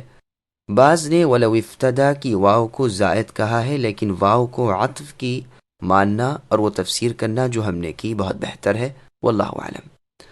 پس ثابت ہوا کہ اللہ تعالیٰ کے عذابوں سے کفار کو کوئی چیز نہیں چھڑا سکتی، گو وہ بڑے نیک اور نہایت خرچیلے ہوں۔ گو زمین بھر بھر کر سونا اللہ کی راہ میں لٹائیں، یا پہاڑوں اور ٹیلوں کی مٹی اور ریت، نرم زمین اور سخت زمین، خشکی اور تری کے ہم وزن سونا عذابوں کے بدلے دینا چاہیں دے۔ مسند احمد میں ہے کہ رسول اللہ فرماتے ہیں جہنمی سے قیامت کے دن کہا جائے گا کہ زمین پر جو کچھ ہے اگر تیرا ہو جائے تو کیا تو اس سب کو ان سزاؤں کے بدلے اپنے فدیے میں دے ڈالے گا؟ وہ کہے گا ہاں، تو اللہ تعالیٰ کا ارشاد ہوگا کہ میں نے تجھ سے بنسبت اس کے بہت ہی کم چاہا تھا، میں نے تجھ سے اس وقت وعدہ لیا تھا جب تو اپنے باپ آدم علیہ السلام کی پیٹھ میں تھا کہ میرے ساتھ کسی کو شریک نہ بنانا، لیکن تو بغیر شرک کیے نہ رہا۔ یہ حدیث بخاری اور مسلم میں بھی دوسری سند کے ساتھ مروی ہے۔ مسند احمد کی ایک اور حدیث میں ہے کہ انس رضی اللہ عنہ فرماتے ہیں کہ رسول اللہ نے فرمایا ایک جنتی کو لایا جائے گا اور اس سے اللہ تعالیٰ فرمائیں گے کہو تم نے کیسی جگہ پائی؟ وہ جواب دے گا اے اللہ بہت ہی بہتر۔ اللہ تعالیٰ فرمائیں گے اچھا، اور جو کچھ مانگنا ہو مانگو، دل میں جو تمنا ہو کہو۔ تو یہ کہے گا اے اللہ میری صرف یہی تمنا ہے اور میرا ایک ہی سوال ہے کہ مجھے دنیا میں پھر بھیج دیا جائے، میں آپ کی راہ میں جہاد کروں اور پھر شہید کیا جاؤں، پھر زندہ ہو جاؤں، پھر شہید کیا جاؤں، 10 مرتبہ ایسا ہی ہو، کیونکہ وہ شہادت کی فضیلت اور شہید کے مرتبے دیکھ چکا ہے۔ اسی طرح ایک جہنمی کو بلایا جائے گا اور اس سے اللہ تعالیٰ فرمائیں گے اے ابن آدم تو نے اپنی جگہ کیسی پائی؟ وہ کہے گا اے اللہ بہت ہی بری۔ اللہ تعالیٰ فرمائیں گے کیا ساری زمین بھر کر سونا دے کر ان عذابوں سے چھوٹنا تجھے پسند ہے؟ وہ کہے گا ہاں اے اللہ۔ اس وقت اللہ تعالیٰ فرمائیں گے تو جھوٹا ہے، میں نے تو اس سے بہت ہی کم اور بالکل آسان چیز تجھ سے طلب کی تھی، لیکن تو نے اسے بھی نہ کیا، چنانچہ وہ جہنم میں بھیج دیا جائے گا۔ بس یہاں فرمایا کہ ان کے لیے تکلیف دہ عذاب ہیں، اور کوئی ایسا نہیں جو ان عذابوں سے آپ کو چھڑا سکے یا کسی طرح کی مدد کر سکے۔ اللہ تعالی ہمیں اپنے عذابوں سے اپنے فضل اور رحم سے نجات دے، آمین۔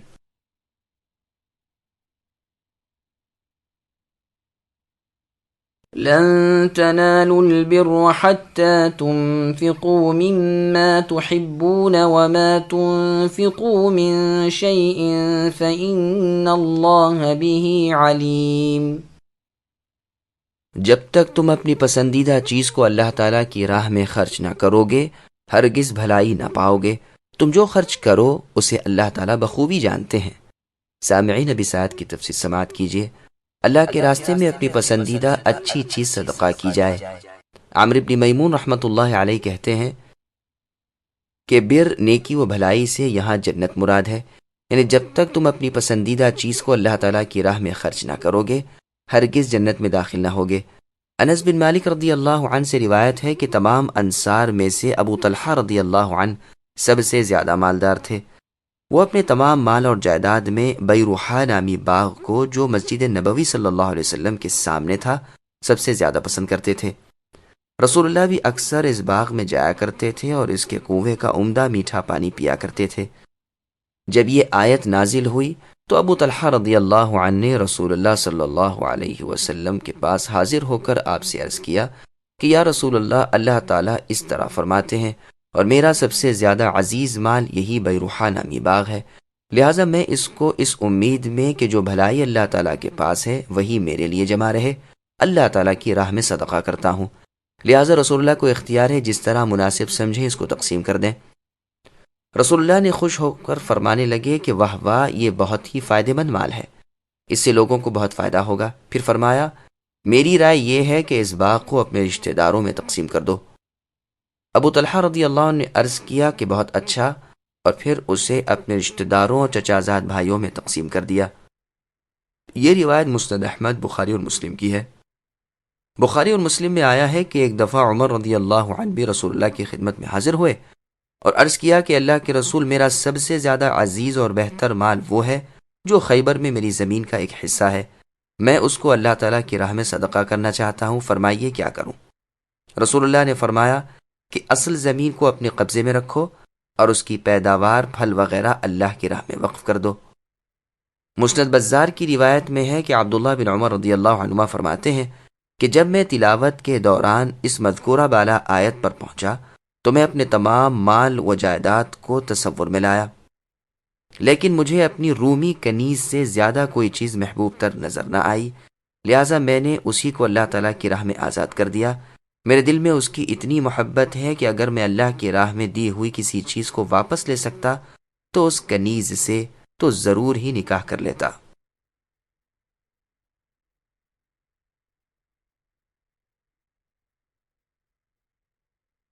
كل الطعام كان حلا لبني إسرائيل إلا ما حرم إسرائيل على نفسه من قبل أن تنزل التوراة قل فأتوا بالتوراة فاتلوها إن كنتم صادقين فمن افترى على الله الكذب من بعد ذلك فأولئك هم الظالمون قل صدق الله فاتبعوا ملة إبراهيم حنيفا وما كان من المشركين۔ تورات کے نزول سے پہلے یعقوب علیہ السلام نے جس چیز کو اپنے اوپر حرام کر لیا تھا اس کے سوا تمام کھانے بنی اسرائیل پر حلال تھے۔ کہو کہ اگر تم سچے ہو تو تورات لے آؤ اور پڑھ کر سناؤ۔ اس کے بعد بھی جو لوگ اللہ تعالیٰ پر جھوٹ بہتان باندھیں وہی ظالم ہیں۔ اے نبی کہہ دیجئے کہ اللہ تعالیٰ سچے ہیں، تم سب ابراہیم حنیف کی پیروی کرو جو مشرک نہ تھے۔ سامعین، اب ان آیتوں کی تفسیر سماعت کیجیے۔ یہودیوں کے سوالات پر رسول اللہ صلی اللہ علیہ وسلم کے جوابات اور یہودیوں کی ہڑ دھڑمی۔ امام احمد رحمہ اللہ اپنی مسند میں ابن عباس رضی اللہ عنہما سے روایت کرتے ہیں کہ ایک دفعہ کچھ یہودی رسول اللہ کے پاس آئے اور کہا کہ ہم آپ سے چند ایسی باتیں پوچھتے ہیں جن کے جواب سوائے نبیوں کے اور کوئی نہیں جانتا، آپ ان کا جواب دیجئے۔ رسول اللہ نے فرمایا جو چاہو پوچھو، لیکن اللہ کو حاضر ناظر جان کر مجھ سے وعدہ کرو، یعنی اللہ تعالیٰ تمہارے اس قول کو دیکھ رہے ہیں اور تمہیں سن رہے ہیں۔ وہ وعدہ جو یعقوب علیہ السلام نے اپنے بیٹوں بنی اسرائیل سے لیا تھا کہ اگر میں نے وہ باتیں تمہیں ٹھیک ٹھیک بتا دیں تو تم اسلام لا کر میرے تابع دار اور فرمانبردار بن جاؤ گے۔ ان یہودیوں نے قسمیں کھا کھا کر کہا کہ ہمیں یہ بات منظور ہے، اگر آپ نے صحیح صحیح جوابات دے دیے تو ہم ضرور اسلام قبول کر لیں گے اور آپ کے فرمانبردار بن جائیں گے۔ پھر کہنے لگے کہ ہمیں یہ 4 باتیں بتلائیے کہ اسرائیل یعنی یعقوب علیہ السلام نے اپنے اوپر کون سا کھانا حرام کر لیا تھا۔ دوسرا یہ کہ عورت کا پانی اور مرد کا پانی کیسا ہوتا ہے اور کیوں کبھی لڑکا ہوتا ہے کبھی لڑکی. اور تیسرا، اور نبی امی صلی اللہ علیہ وسلم کی نیند کیسی ہے. اور چوتھا، اور فرشتوں میں سے کون سا فرشتہ ان کے پاس وحی لے کر آتا ہے. اس کے بعد رسول اللہ نے دوبارہ ان سے قسمیں لیں، اور پھر رسول اللہ نے فرمایا کہ اسرائیل یعنی یعقوب علیہ السلام سخت بیمار ہوئے تو نظر مانی کہ اگر اللہ تعالیٰ شفا دیں گے تو جو سب سے زیادہ پیاری چیز کھانے پینے کی ہے چھوڑ دوں گا. جب شفایاب ہو گئے تو اونٹ کا گوشت اور دودھ چھوڑ دیا. دوسرے سوال کا جواب یہ ہے کہ مرد کا پانی سفید رنگ کا اور گاڑھا ہوتا ہے اور عورت کا پانی زردی مائل پتلا ہوتا ہے. دونوں میں سے جو اوپر آ جائے اس پر اولاد نر و مادہ ہوتی ہے اور شکل و شباہت میں بھی اسی پر جاتی ہے. تیسرے سوال کا جواب یہ ہے کہ اس نبی امی کی نیند میں اس کی آنکھیں سوتی ہیں لیکن دل جاگتا رہتا ہے، یعنی مراد خود آپ صلی اللہ علیہ وسلم ہیں. اور چوتھے سوال کا جواب یہ ہے کہ میرے پاس وہی لے کر وہی فرشتہ آتا ہے جو تمام انبیاء علیہ السلام کے پاس آتا رہا، یعنی جبریل علیہ السلام. بس اس پر وہ چیخ اٹھے اور کہنے لگے اگر کوئی اور فرشتہ آپ کا ولی ہوتا تو ہمیں آپ کی نبوت تسلیم کرنے میں کوئی عذر نہ رہتا. ہر سوال کے جواب کے وقت رسول اللہ ان یہودیوں سے قسمیں دیتے اور ان سے دریافت فرماتے اور وہ اقرار کرتے کہ ہاں جواب صحیح ہے. انہی کے بارے میں آیت من کان عدوا لجبریل نازل ہوئی. مسند کی ایک اور روایت میں ہے کہ اسرائیل علیہ السلام کو عرق النساء کی بیماری تھی، یعنی یعقوب کو، اور اس میں ان کا ایک پانچواں سوال یہ بھی ہے کہ یہ رعد کیا چیز ہے، یعنی گرج. رسول اللہ نے فرمایا اللہ عز و جل کے فرشتوں میں سے ایک فرشتہ ہے جو بادلوں پر مقرر ہے. اس کے ہاتھ میں آگ کا ایک کوڑا ہے جس سے بادلوں کو جہاں اللہ کا حکم ہو لے جاتا ہے، اور یہ گرج کی آواز اسی کی آواز ہے. جبریل علیہ السلام کا نام سن کر یہ یہودی کہنے لگے وہ تو عذاب اور جنگ و جدال کا فرشتہ ہے اور ہم یہودیوں کا دشمن ہیں. اگر پیداوار اور بارش کے فرشتے میکائیل علیہ السلام آپ کے رفیق ہوتے تو ہم مان لیتے. یعقوب علیہ السلام کے رویے پر ان کی اولاد بھی رہی اور وہ بھی اونٹ کے گوشت سے پرہیز کرتی رہی. اس آیت کو اگلی آیت سے مناسبت ایک تو یہ ہے کہ جس طرح اسرائیل علیہ السلام نے اپنی چہیتی چیز اللہ تعالیٰ کی نظر کر دی، اسی طرح تم بھی کیا کرو. لیکن یعقوب علیہ السلام کی شریعت میں اس کا طریقہ یہ تھا کہ اپنی پسندیدہ اور مرغوب چیز کو اللہ کے نام پر ترک کر دیتے تھے، اور ہماری شریعت میں یہ طریقہ نہیں، بلکہ ہمیں یہ فرمایا گیا ہے کہ ہم اپنی پسندیدہ چیز اللہ عز و جل کے نام پر خرچ کر دیا کریں.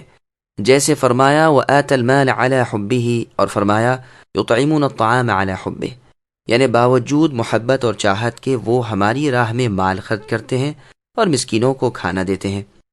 دوسری مناسبت یہ بھی ہے کہ اگلی آیتوں میں نصرانیوں کا رد تھا تو یہاں یہودیوں کا رد ہو رہا ہے. ان کے رد میں عیسیٰ علیہ السلام کی پیدائش کا صحیح واقعہ بتلا کر ان کے عقیدے کا رد کیا تھا. یہاں نسخ کا صاف بیان کر کے ان کے باطل عقیدے کے رد میں ارشاد ہو رہا ہے. ان کی کتاب میں صاف موجود تھا کہ جب نوح علیہ السلام کشتی میں سے خشکی پر اترے تو ان پر تمام جانوروں کا کھانا حلال تھا. پھر یعقوب علیہ السلام نے اونٹ کا گوشت اور اونٹ کا دودھ اپنے اوپر حرام کر لیا اور ان کی اولاد بھی اسے حرام جانتی رہی. چنانچہ تورات میں بھی اس کی حرمت نازل ہوئی. اسی طرح اور بھی بعض چیزیں حرام کی گئیں. یہ نسخ نہیں تو اور کیا ہے؟ ہر نبی کی شریعت صرف اپنی امت کے لیے ہی خاص ہے. آدم علیہ السلام کی صلبی اولاد کا آپس میں بہن بھائی کا نکاح ابتداً یعنی شروع میں ہوتا تھا لیکن بعد میں حرام کر دیا. عورتوں پر لونڈیاں لانا شریعت ابراہیمی میں مباح تھا. خود ابراہیم علیہ السلام سارہ علیہ السلام پر ہاجرہ علیہ السلام کو لائے لیکن پھر تورات میں اس سے روکا گیا. 2 بہنوں سے ایک ساتھ نکاح کرنا یعقوب علیہ السلام کے زمانے میں جائز تھا، بلکہ خود یعقوب علیہ السلام کے گھر میں بیک وقت 2 سگی بہنیں تھیں یعنی ان کے نکاح میں، لیکن پھر تورات میں یہ حرام ہو گیا. اسی کو نسخ کہتے ہیں. اسے وہ دیکھ رہے ہیں، اپنی کتاب میں پڑھ رہے ہیں، لیکن پھر نسخ کا انکار کر کے انجیل کو اور عیسیٰ علیہ السلام کو نہیں مانتے، اور ان کے بعد خاتم المرسلین نبی رحمت محمد صلی اللہ علیہ وسلم کے ساتھ بھی یہی سلوک کرتے ہیں. تو یہاں فرمایا کہ تورات کے نازل ہونے سے پہلے تمام کھانے حلال تھے سوائے اس کے جسے یعقوب علیہ السلام نے اپنی جان پر حرام کر لیا تھا. تم تورات لاؤ اے یہودیوں اور پڑھو، اس میں موجود ہے. پھر باوجود اس کے تمہاری یہ بہتان بازیاں اور افترا پردازیاں کہ اللہ تعالیٰ نے ہمارے لیے ہفتہ ہی کے دن کو ہمیشہ کے لیے عید کا دن مقرر کیا ہے اور ہم سے عہد لیا ہے کہ ہم ہمیشہ تورات کے ہی عامل رہے اور کسی اور نبی کو نہ مانیں، یہ کس قدر ظلم و جور ہے۔ تمام باتوں کے باوجود تمہاری یہ روش یقیناً تمہیں ظالم و جابر ٹھہراتی ہے۔ اللہ تعالیٰ نے سچی خبر دے دی، ابراہیمی دین وہی ہے جسے قرآن بیان کر رہا ہے۔ تم اس کتاب اور اس نبی محمد صلی اللہ علیہ وسلم کی پیروی کرو، نہ ان سے اعلیٰ کوئی نبی، نہ ان سے بہتر اور زیادہ واضح کوئی شریعت۔ جیسے اور جگہ فرمایا، قل اننی ہدانی ربی الی صراط مستقیم، یعنی اے نبی آپ کہہ دیجئے کہ مجھے میرے رب نے سیدھی راہ ابراہیم حنیف موحد کے مضبوط دین کی دکھا دی ہے۔ اور جگہ ہے، ہم نے آپ کی طرف اے نبی وحی کی کہ ابراہیم حنیف موحد کے دین کی تابعداری کیجیے۔ إن أول بيت وضع للناس للذي ببكة مباركا وهدى للعالمين فيه آيات بينات مقام إبراهيم ومن دخله كان آمنا ولله على الناس حج البيت من استطاع إليه سبيلا ومن كفر فإن الله غني عن العالمين۔ بے شک اللہ تعالیٰ کا پہلا گھر جو لوگوں کے لیے مقرر کیا گیا وہ جو مکہ مکرمہ میں ہے، جو تمام دنیا کے لیے برکت و ہدایت والا ہے، جس میں کھلی کھلی نشانیاں ہیں، مقام ابراہیم ہے، اس میں جو آئے امن والا ہو جاتا ہے۔ اللہ تعالیٰ نے ان لوگوں پر جو اس کی طرف راہ پا سکتے ہوں اس گھر کا حج فرض کر دیا ہے، اور جو کوئی کفر کرے تو اللہ تعالیٰ اس سے بلکہ تمام دنیا سے بے پرواہ ہیں۔ سامعین، اب ان آیتوں کی تفصیل سماعت کیجیے۔ اللہ تعالیٰ کا پہلا گھر، مسجد حرام یعنی لوگوں کی عبادت، قربانی، طواف، نماز، اعتکاف وغیرہ کے لیے اللہ کا گھر ہے، جس کے بانی ابراہیم خلیل اللہ علیہ السلام ہے، جن کی تابعداری کا دعویٰ یہود و نصارہ، مشرکین اور مسلمان سب کو ہے۔ وہ اللہ کا گھر جو سب سے پہلے مکے میں بنایا گیا ہے، یہی خلیل اللہ ابراہیم علیہ السلام حج کے پہلے منادی ہیں۔ تو پھر تعجب اور افسوس ہے ان پر جو ملت حنیفی کا دعویٰ کریں اور اس گھر کا احترام نہ کریں، حج کو یہاں نہ آئیں بلکہ اپنے قبلے اور کعبے الگ الگ کرتے پھریں۔ اس بیت اللہ کی بناوٹ میں ہی برکت و ہدایت ہے، اور وہ تمام جہان والوں کے لیے ہے۔ صحیح بخاری میں ہے، ابو ذر رضی اللہ عنہ نے رسول اللہ سے پوچھا کہ سب سے پہلے کون سی مسجد بنائی گئی؟ رسول اللہ نے فرمایا مسجد حرام یعنی خانہ کعبہ۔ پوچھا پھر کون سی؟ فرمایا مسجد بیت المقدس۔ پوچھا ان دونوں کے درمیان کتنا وقت ہے؟ فرمایا 40 سال۔ پوچھا پھر کون سی؟ رسول اللہ نے فرمایا جہاں کہیں نماز کا وقت آ جائے نماز پڑھ لیا کرو، ساری زمین مسجد ہے۔ یہ روایت مسند احمد، بخاری اور مسلم میں بھی ہے۔ علی رضی اللہ عنہ فرماتے ہیں کہ گھر تو پہلے بہت سے تھے، لیکن خاص اللہ تعالیٰ کی عبادت کا گھر سب سے پہلا یہی ہے۔ کسی شخص نے آپ سے پوچھا کہ زمین پر پہلا گھر یہی بنا ہے؟ تو آپ نے فرمایا نہیں، ہاں، برکتوں اور مقام ابراہیم اور امن والا گھر پہلا یہی ہے۔ بیت اللہ کے بنانے کی پوری کیفیت سورہ بقرہ کی آیت وَعَهِدْنَا إِلَىٰ ابراہیم کی تفسیر میں پہلے گزر چکی ہے، وہی ملاحظہ فرما لیجئے، یہاں دوبارہ بیان کرنے کی ضرورت نہیں۔ سدی رحمہ اللہ کہتے ہیں سب سے پہلے روئے زمین پر یہی گھر بنا، لیکن صحیح قول علی رضی اللہ عنہ کا ہی ہے۔ بکہ کی وجہ تسمیہ، بکہ مکے کا مشہور نام ہے، چونکہ بڑے بڑے جابر شخصوں کی گردنیں یہاں ٹوٹ جاتی تھیں، ہر بڑائی والا یہاں پست ہو جاتا تھا، اس لیے اسے مکہ کہا گیا، اور اس لیے بھی کہ لوگوں کی بھیڑ بھاڑ یہاں ہوتی ہے اور ہر وقت کھچا کھچ بھرا رہتا ہے، اور اس لیے بھی کہ یہاں لوگ خلط ملط ہو جاتے ہیں، یہاں تک کہ کبھی عورتیں آگے نماز پڑھتی ہوتی ہیں اور مرد ان کے پیچھے ہوتے ہیں، جو اور کہیں نہیں ہوتا۔ ابن عباس رضی اللہ عنہما فرماتے ہیں فج سے تنعیم تک تو مکہ ہے، اور بیت اللہ سے بطحا تک بکہ ہے۔ بیت اللہ اور مسجد کو بکہ کہا گیا، بیت اللہ اور اس کے آس پاس کی جگہ کو بکہ اور باقی شہر کو مکہ بھی کہا گیا ہے۔ اس کے اور بھی بہت سے نام ہیں، مثلا بیت العتیق، بیت الحرام، بلد الامین، بلد المأمون، ام رحم، ام القرى، صلاح، عرش، قادس، مقدس، حاطمہ، ناسبۃ الرأس، کوثاء، البلدہ، النبیہ، الکعبہ۔ اس میں ظاہر نشانیاں ہیں جو اس کی عظمت و شرافت پر دلیل ہیں، اور جن سے ظاہر ہے کہ خلیل اللہ ابراہیم علیہ السلام کی بنا یعنی بنوٹ یہی ہے، مقام ابراہیم۔ اس میں مقام ابراہیم بھی ہے جس پر کھڑے ہو کر اسماعیل علیہ السلام سے پتھر لے کر ابراہیم علیہ السلام ان کے والد کعبے کی دیوار اونچی کر رہے تھے۔ یہ پہلے تو بیت اللہ شریف کی دیوار سے لگا ہوا تھا، لیکن عمر رضی اللہ عنہ نے اپنی خلافت کے زمانے میں اسے ذرا ہٹا کر مشرق رخ کر دیا تھا کہ طواف پوری طرح ہو سکے، اور جو لوگ طواف کے بعد مقام ابراہیم کے پیچھے نماز پڑھتے ہیں ان پر تشویش اور بھیڑ بھاڑ نہ ہو۔ اسی کی طرف نماز پڑھنے کا حکم ہوا ہے، اور اس کے متعلق بھی پوری تفسیر وَاتَّخِذُوا مِن مَّقَامِ إِبْرَاهِيمَ مُصَلَّىٰ کی تفسیر میں پہلے گزر چکی ہے، فالحمدللہ۔ ابن عباس رضی اللہ عنہما فرماتے ہیں کہ آیات بینات میں سے ایک مقام ابراہیم ہے، باقی اور ہیں۔ مجاہد رحمہ اللہ فرماتے ہیں کہ خلیل اللہ ابراہیم علیہ السلام کے نشان قدم جو مقام ابراہیم پر تھے، یہ بھی آیات بینات میں سے ہے۔ کل حرم کو اور حتیم کو اور سارے ارکان حج کو بھی مقام ابراہیم کی تفسیر میں مفسرین نے داخل کیا ہے۔ امن کی جگہ، اس میں آنے والا امن میں آ جاتا ہے۔ جاہلیت کے زمانے میں بھی مکہ امن والا رہا، باپ کے قاتل کو بھی یہاں پاتے تو نہ چھیڑتے۔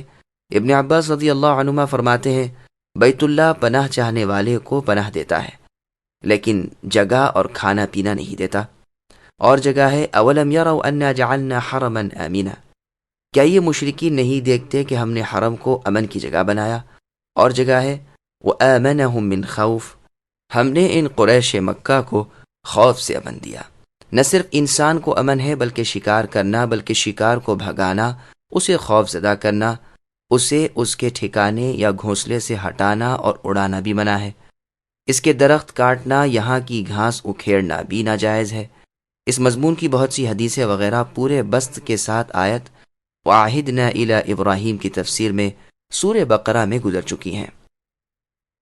مسند احمد، ترمذی اور نسائی میں حدیث ہے جسے امام ترمذی نے حسن صحیح کہا ہے کہ نبی صلی اللہ علیہ وسلم نے مکے کے بازار حرورہ میں کھڑے ہو کر فرمایا کہ اے مکہ، تو اللہ تعالیٰ کو ساری زمین سے بہتر اور پیارا ہے، اگر میں زبردستی تجھ میں سے نہ نکالا جاتا تو ہرگز تجھے نہ چھوڑتا۔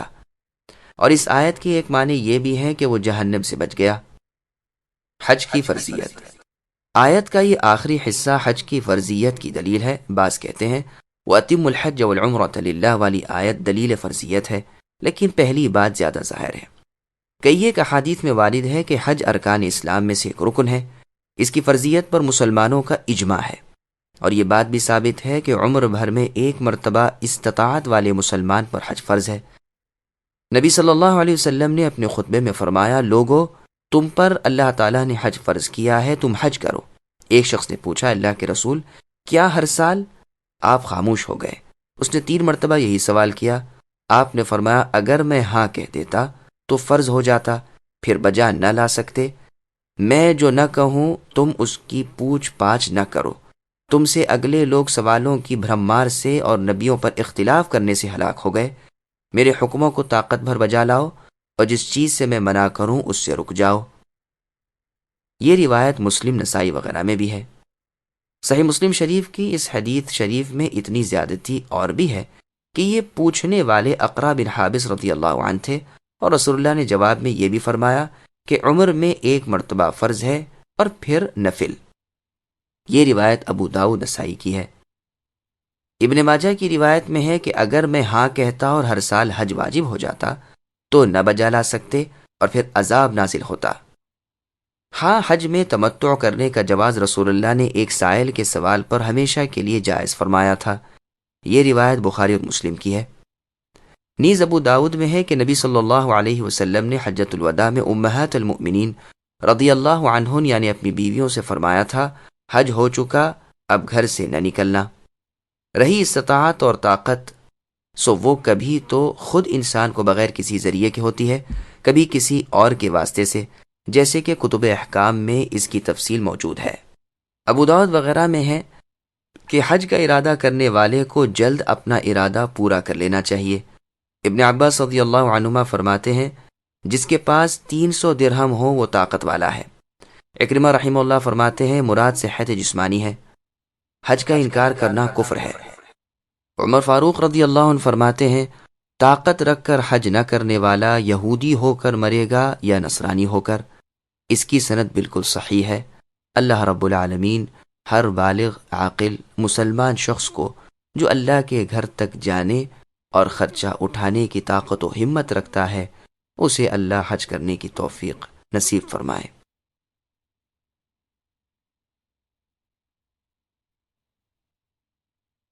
قل يا أهل الكتاب لم تكفرون بآيات الله والله شهيد على ما تعملون قل يا أهل الكتاب لم تصدون عن سبيل الله من آمن تبغونها عوجا وأنتم شهداء وما الله بغافل عما تعملون۔ اے نبی آپ کہہ دیجئے کہ اے اہل کتاب تم اللہ تعالیٰ کی آیتوں کے ساتھ کفر کیوں کرتے ہو؟ جو کچھ تم کرتے ہو اللہ تعالیٰ اس پر گواہ ہیں۔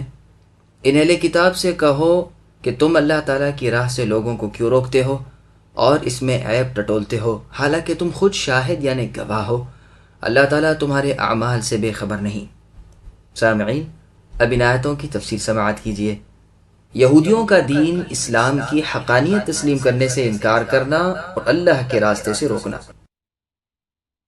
اہل کتاب کے کافروں کو اللہ تعالیٰ اس آیت میں دھمکاتے ہیں جو حق سے عناد کرتے تھے اور اللہ تعالیٰ کی آیتوں سے کفر کرتے تھے اور لوگوں کو بھی پورے زور سے اسلام سے روکتے تھے، باوجود یہ کہ رسول اللہ صلی اللہ علیہ وسلم کی حقانیت کا انہیں یقینی علم تھا۔ اگلے انبیاء علیہم السلام اور رسولوں کی پیش گوئیوں اور ان کی بشارتیں ان کے پاس موجود تھیں۔ نبی امی ہاشمی عربی مکی مدنی سید اولاد آدم خاتم الانبیاء رسول رب الارض والسماء محمد ابن عبداللہ صلی اللہ علیہ وسلم کا ذکر ان کی کتابوں میں موجود تھا، پھر بھی اپنی بے ایمانی پر اڑے ہوئے تھے۔ اس لیے ان سے اللہ تعالیٰ فرماتے ہیں کہ میں خوب دیکھ رہا ہوں تم کس طرح میرے نبیوں کی تکذیب کرتے ہو اور کس طرح خاتم الانبیاء محمد صلی اللہ علیہ وسلم کو ستاتے ہو اور کس طرح میرے مخلص بندوں کی راہ میں روڑے اٹکا رہے ہو۔ میں تمہارے اعمال سے غافل نہیں ہوں، تمام برائیوں کا بدلہ دوں گا، اس دن پکڑوں گا جس دن کوئی سفارشی اور مددگار نہ ملے۔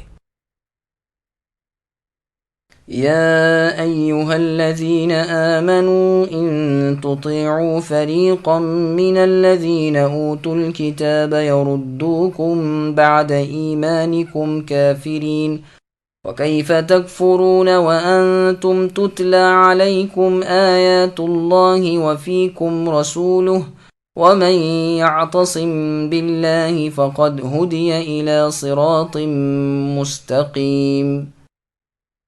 اے ایماندارو، اگر تم اہل کتاب کی اس جماعت کی باتیں مانو گے تو تم کو تمہاری ایمانداری کے بعد مرتد کافر بنا دیں گے۔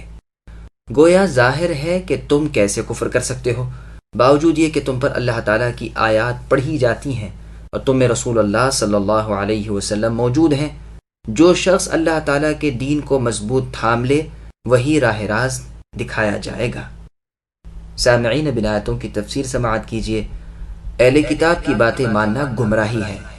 اللہ تبارک و تعالیٰ اپنے مؤمن بندوں کو اہل کتاب کے اس بد باطن فرقے کی اتباع کرنے سے روک رہے ہیں، کیونکہ یہ حاسد ایمان کے دشمن ہیں اور عرب کی رسالت انہیں ایک آنکھ نہیں بھاتی، جیسے اور جگہ ہے وَدَّ كَثِيرٌ مِّنْ أَهْلِ الْكِتَابِ إِلَى آخِرِهِ، یعنی یہ اہل کتاب جل بھن رہے ہیں اور تم کو ایمان سے ہٹانا چاہتے ہیں، تم ان کے بھروں میں نہ آ جانا۔ گو کفر تم سے بہت دور ہے، لیکن تاہم میں تم کو آگاہ کیے دیتا ہوں۔ اللہ تعالیٰ کی آیات دن رات تم میں پڑھی جا رہی ہیں اور اللہ تعالیٰ کے سچے رسول محمد صلی اللہ علیہ وسلم تم میں موجود ہیں، جیسے اور جگہ ہے وَمَا لَكُمْ لَا تُؤْمِنُونَ بِاللَّهِ الآیات، یعنی تم ایمان کیوں نہ لاؤ گے جبکہ رسول تم میں تمہارے رب کی طرف بلا رہے ہیں اور تم سے عہد بھی ہو چکا ہے۔ مستدرک حاکم کی حدیث میں ہے کہ رسول اللہ نے ایک روز اپنے اصحاب سے پوچھا، تمہارے نزدیک سب سے بڑا ایمان والا کون ہے؟ انہوں نے کہا فرشتے۔ رسول اللہ نے فرمایا بھلا وہ ایمان کیوں نہ لاتے؟ انہیں تو وحی الہی ہے۔ صحابہ رضی اللہ عنہم نے کہا پھر ہم۔ فرمایا تم ایمان کیوں نہ لاتے؟ تم میں تو میں خود موجود ہوں۔ صحابہ رضی اللہ عنہم نے کہا پھر اے اللہ کے رسول خود ہی ارشاد فرمائے۔ فرمایا کہ تم تمام لوگوں سے زیادہ عجیب ایمان والے وہ ہیں جو تمہارے بعد آئیں گے، وہ کتابوں میں لکھا پائیں گے اور اس پر ایمان لائیں گے۔ امام ابن کثیر رحمہ اللہ نے اس حدیث کی سندوں کا اور اس کے معنی مطلب کا پورا بیان اپنی شرح صحیح بخاری میں کر دیا ہے، فالحمدللہ۔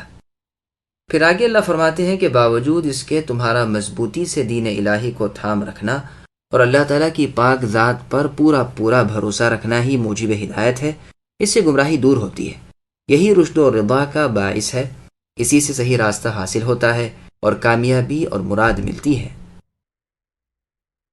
يا أيها الذين آمنوا اتقوا الله حق تقاته ولا تموتن إلا وأنتم مسلمون واعتصموا بحبل الله جميعا ولا تفرقوا واذكروا نعمة الله عليكم إذ كنتم أعداء فألف بين قلوبكم فأصبحتم بنعمته إخوانا وكنتم على شفا حفرة من النار فأنقذكم منها كذلك يبين الله لكم آياته لعلكم تهتدون۔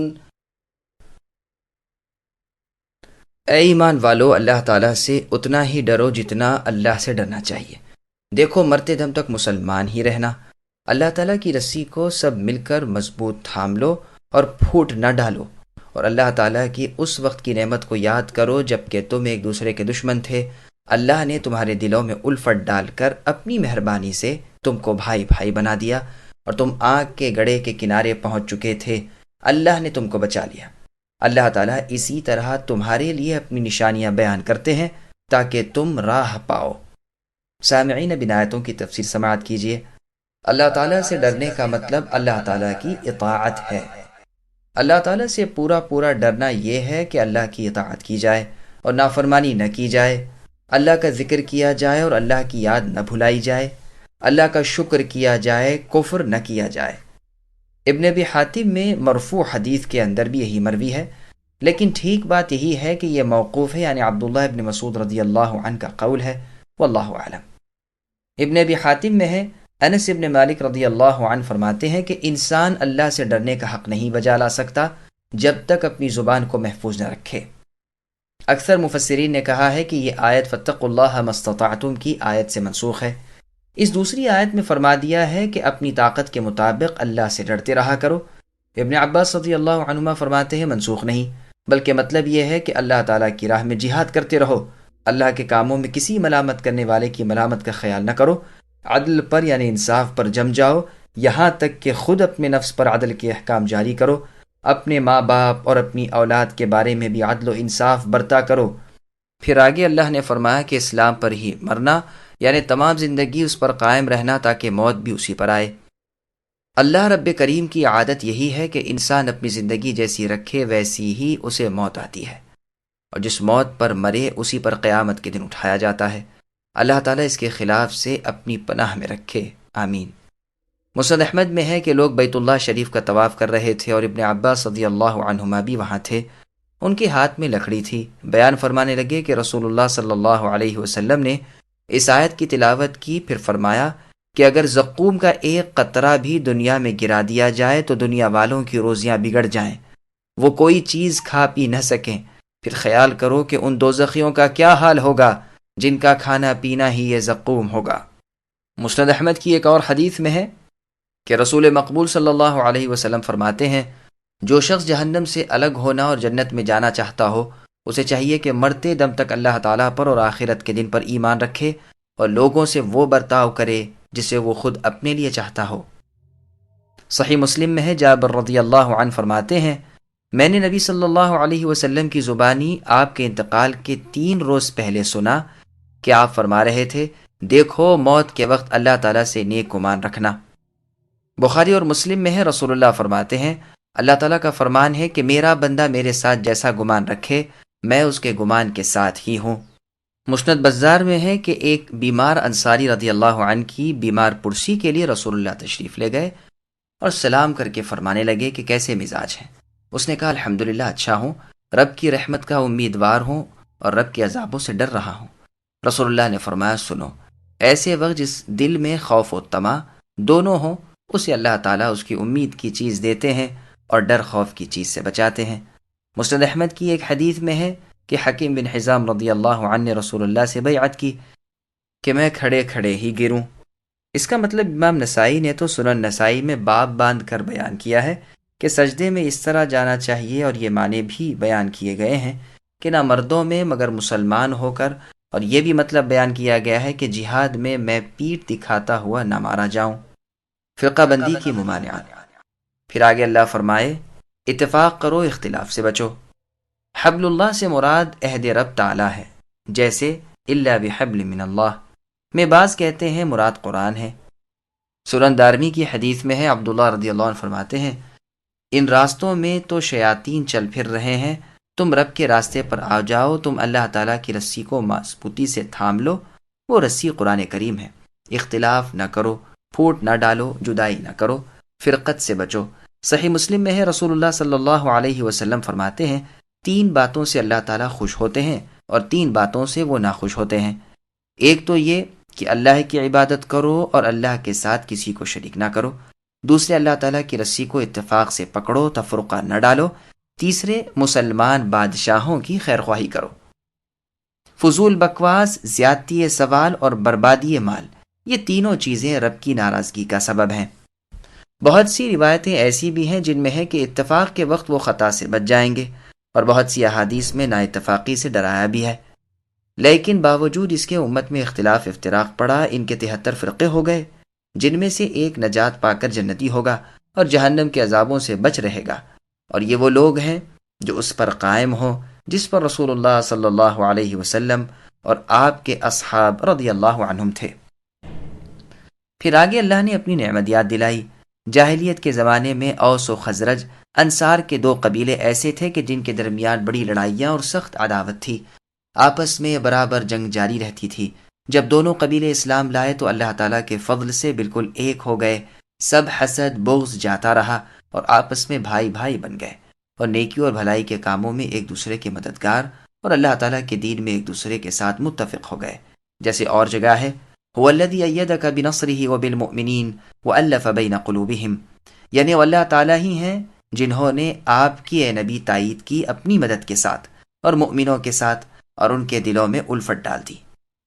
اپنا دوسرا احسان اللہ تعالیٰ ذکر کرتے ہیں کہ تم اے نبی کے صحابہ آگ کے کنارے پہنچ چکے تھے اور تمہارا کفر تم کو اس میں دھکیل دیتا، لیکن ہم نے تمہیں اسلام کی توفیق عطا فرما کر تم کو اس سے بھی الگ کر لیا۔ غزوہ حنین کی فتح کے بعد جب مال غنیمت تقسیم کرتے ہوئے مصلحت دینی کے مطابق رسول اللہ نے بعض لوگوں کو زیادہ مال دیا تو کسی شخص نے کچھ ایسے ہی ناملائم الفاظ زبان سے نکال دیے، جس پر رسول اللہ نے جماعت انصار کو جمع کر کے ایک خطبہ پڑھا۔ اس میں یہ بھی فرمایا تھا کہ اے جماعت انصار، کیا تم گمراہ نہ تھے؟ پھر اللہ تعالیٰ نے میری وجہ سے تم کو ہدایت دی۔ کیا تم متفرق نہ تھے؟ پھر اللہ تعالیٰ نے میری وجہ سے تمہارے دلوں میں الفت ڈال دی۔ کیا تم فقیر نہ تھے؟ اللہ تعالیٰ نے تمہیں میری وجہ سے غنی کر دیا۔ ہر سوال کے جواب میں یہ پاک باز انصار کی جماعت اور اللہ کا گروہ کہتا جاتا تھا کہ ہم پر اللہ تعالیٰ اور رسول صلی اللہ علیہ وسلم کے احسان اور بھی بہت سے ہیں اور بہت بڑے بڑے ہیں۔ یہ روایت بخاری اور مسلم کی ہے۔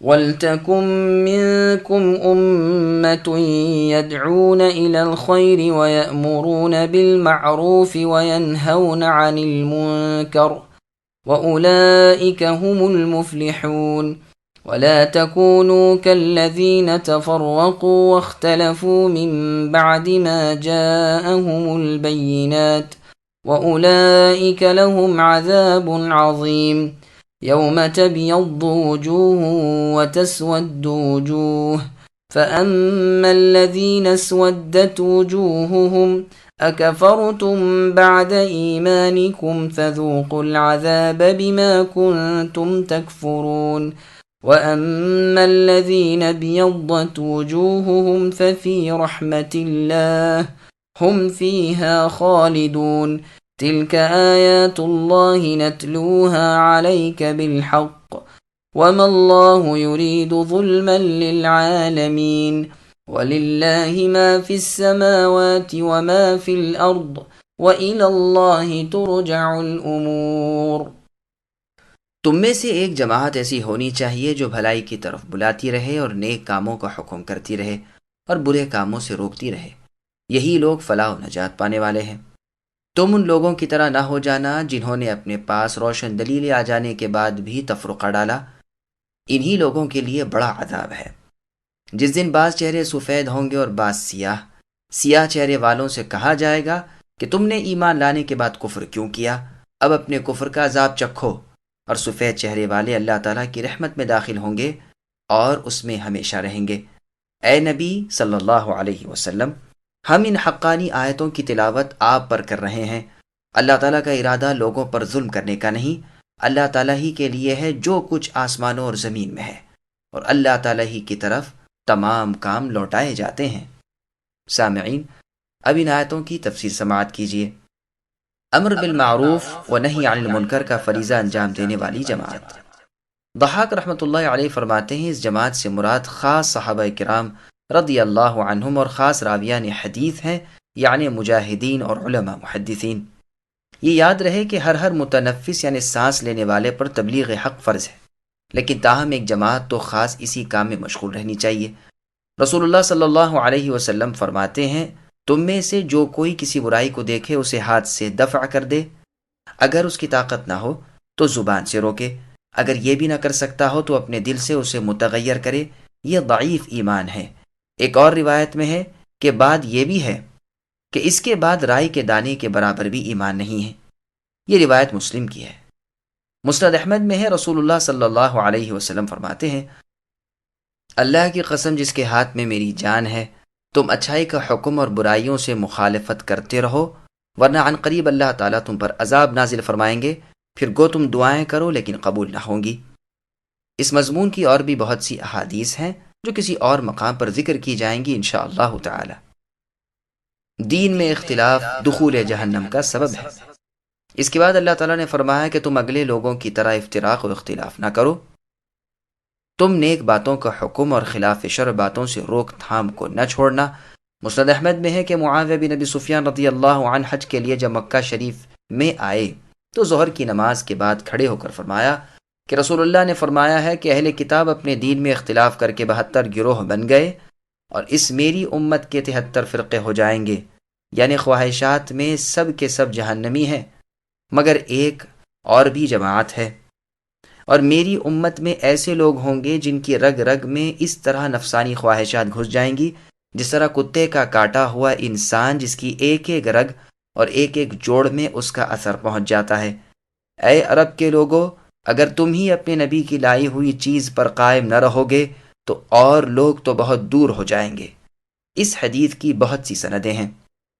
قیامت کے دن جنتی اور جہنمی اپنے چہروں سے پہچانے جائیں گے۔ پھر آگے اللہ نے فرمایا، اس دن کچھ چہرے سفید ہوں گے اور سیاہ منہ بھی ہوں گے۔ ابن عباس رضی اللہ عنہما کا فرمان ہے کہ اہل السنہ والجماعہ کے منہ سفید نورانی ہوں گے اور اہل بدعت و منافقین کے کالے منہ ہوں گے۔ یہ روایت ابن ابی حاتم کی ہے، اور ابن ابی حاتم ہی میں حسن بصری رحمہ اللہ کا قول ہے کہ یہ کالے منہ والے منافق ہوں گے جن سے کہا جائے گا کہ تم نے ایمان کے بعد کفر کیوں کیا، اب اس کا مزہ چکھو، اور سفید منہ والے رحمت ربانی میں ہمیشہ ہمیشہ رہیں گے۔ سنن ترمذی کی روایت میں ہے، ابو امامہ رضی اللہ عنہ نے جب خارجیوں کے سر دمشق کی مسجد کے زینوں یعنی سیڑھیوں پر لٹکے ہوئے دیکھے تو فرمانے لگے، یہ جہنم کے کتے ہیں، ان سے بدتر مقتول روئے زمین پر کوئی نہیں، انہیں قتل کرنے والے بہترین مجاہد ہیں۔ پھر آیت یوم تبیض وجوہ وتسود وجوہ تلاوت فرمائی۔